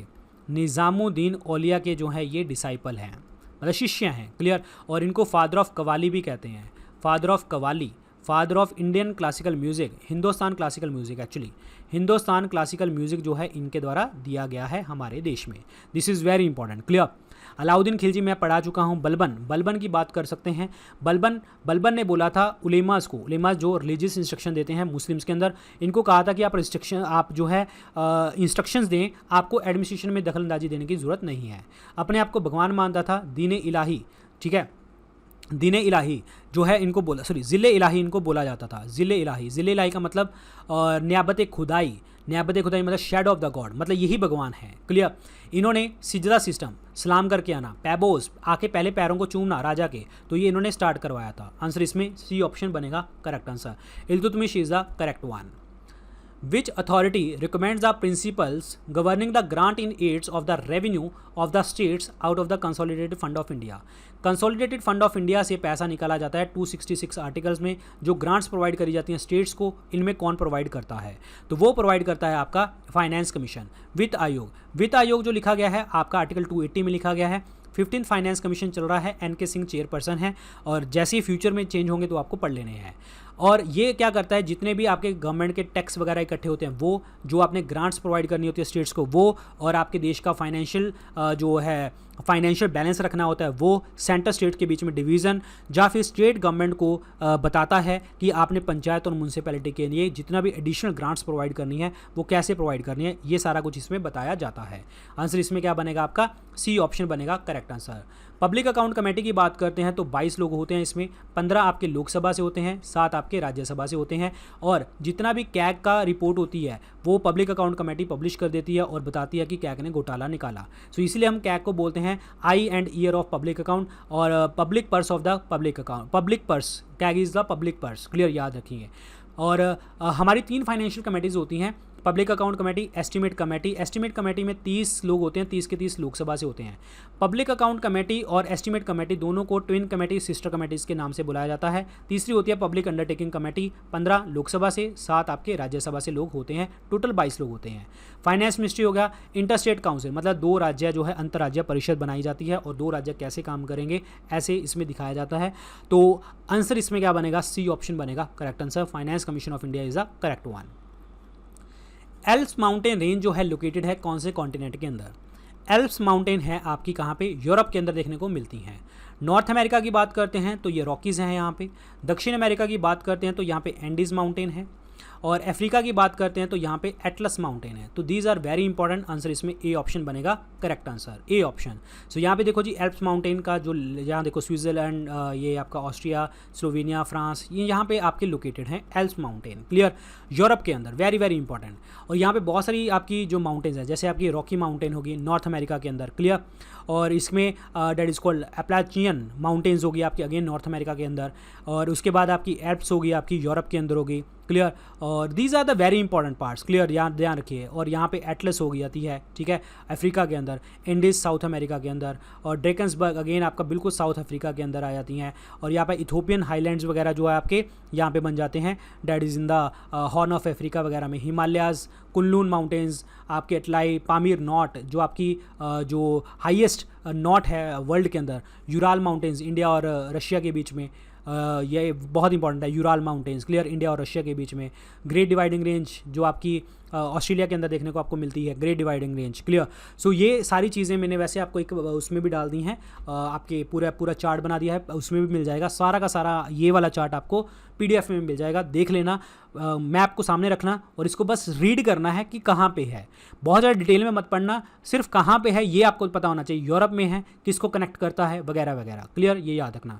सो गाइज ये थे आज का हमारा पार्ट 1। कैसा लगा मुझे बिल्कुल आपने इंस्टाग्राम के ऊपर मैसेज करके बताना है कि कैसा लगा आपको, फिर मैं उसी के अकॉर्डिंग नेक्स्ट सेशंस लेके आऊँगा, क्लियर। और यहाँ पे आपको अपडेट मिलेगा डॉक्टर विपिन गोयल के टेलीग्राम चैनल के ऊपर। Thank you so much, good luck guys, take care, bye bye.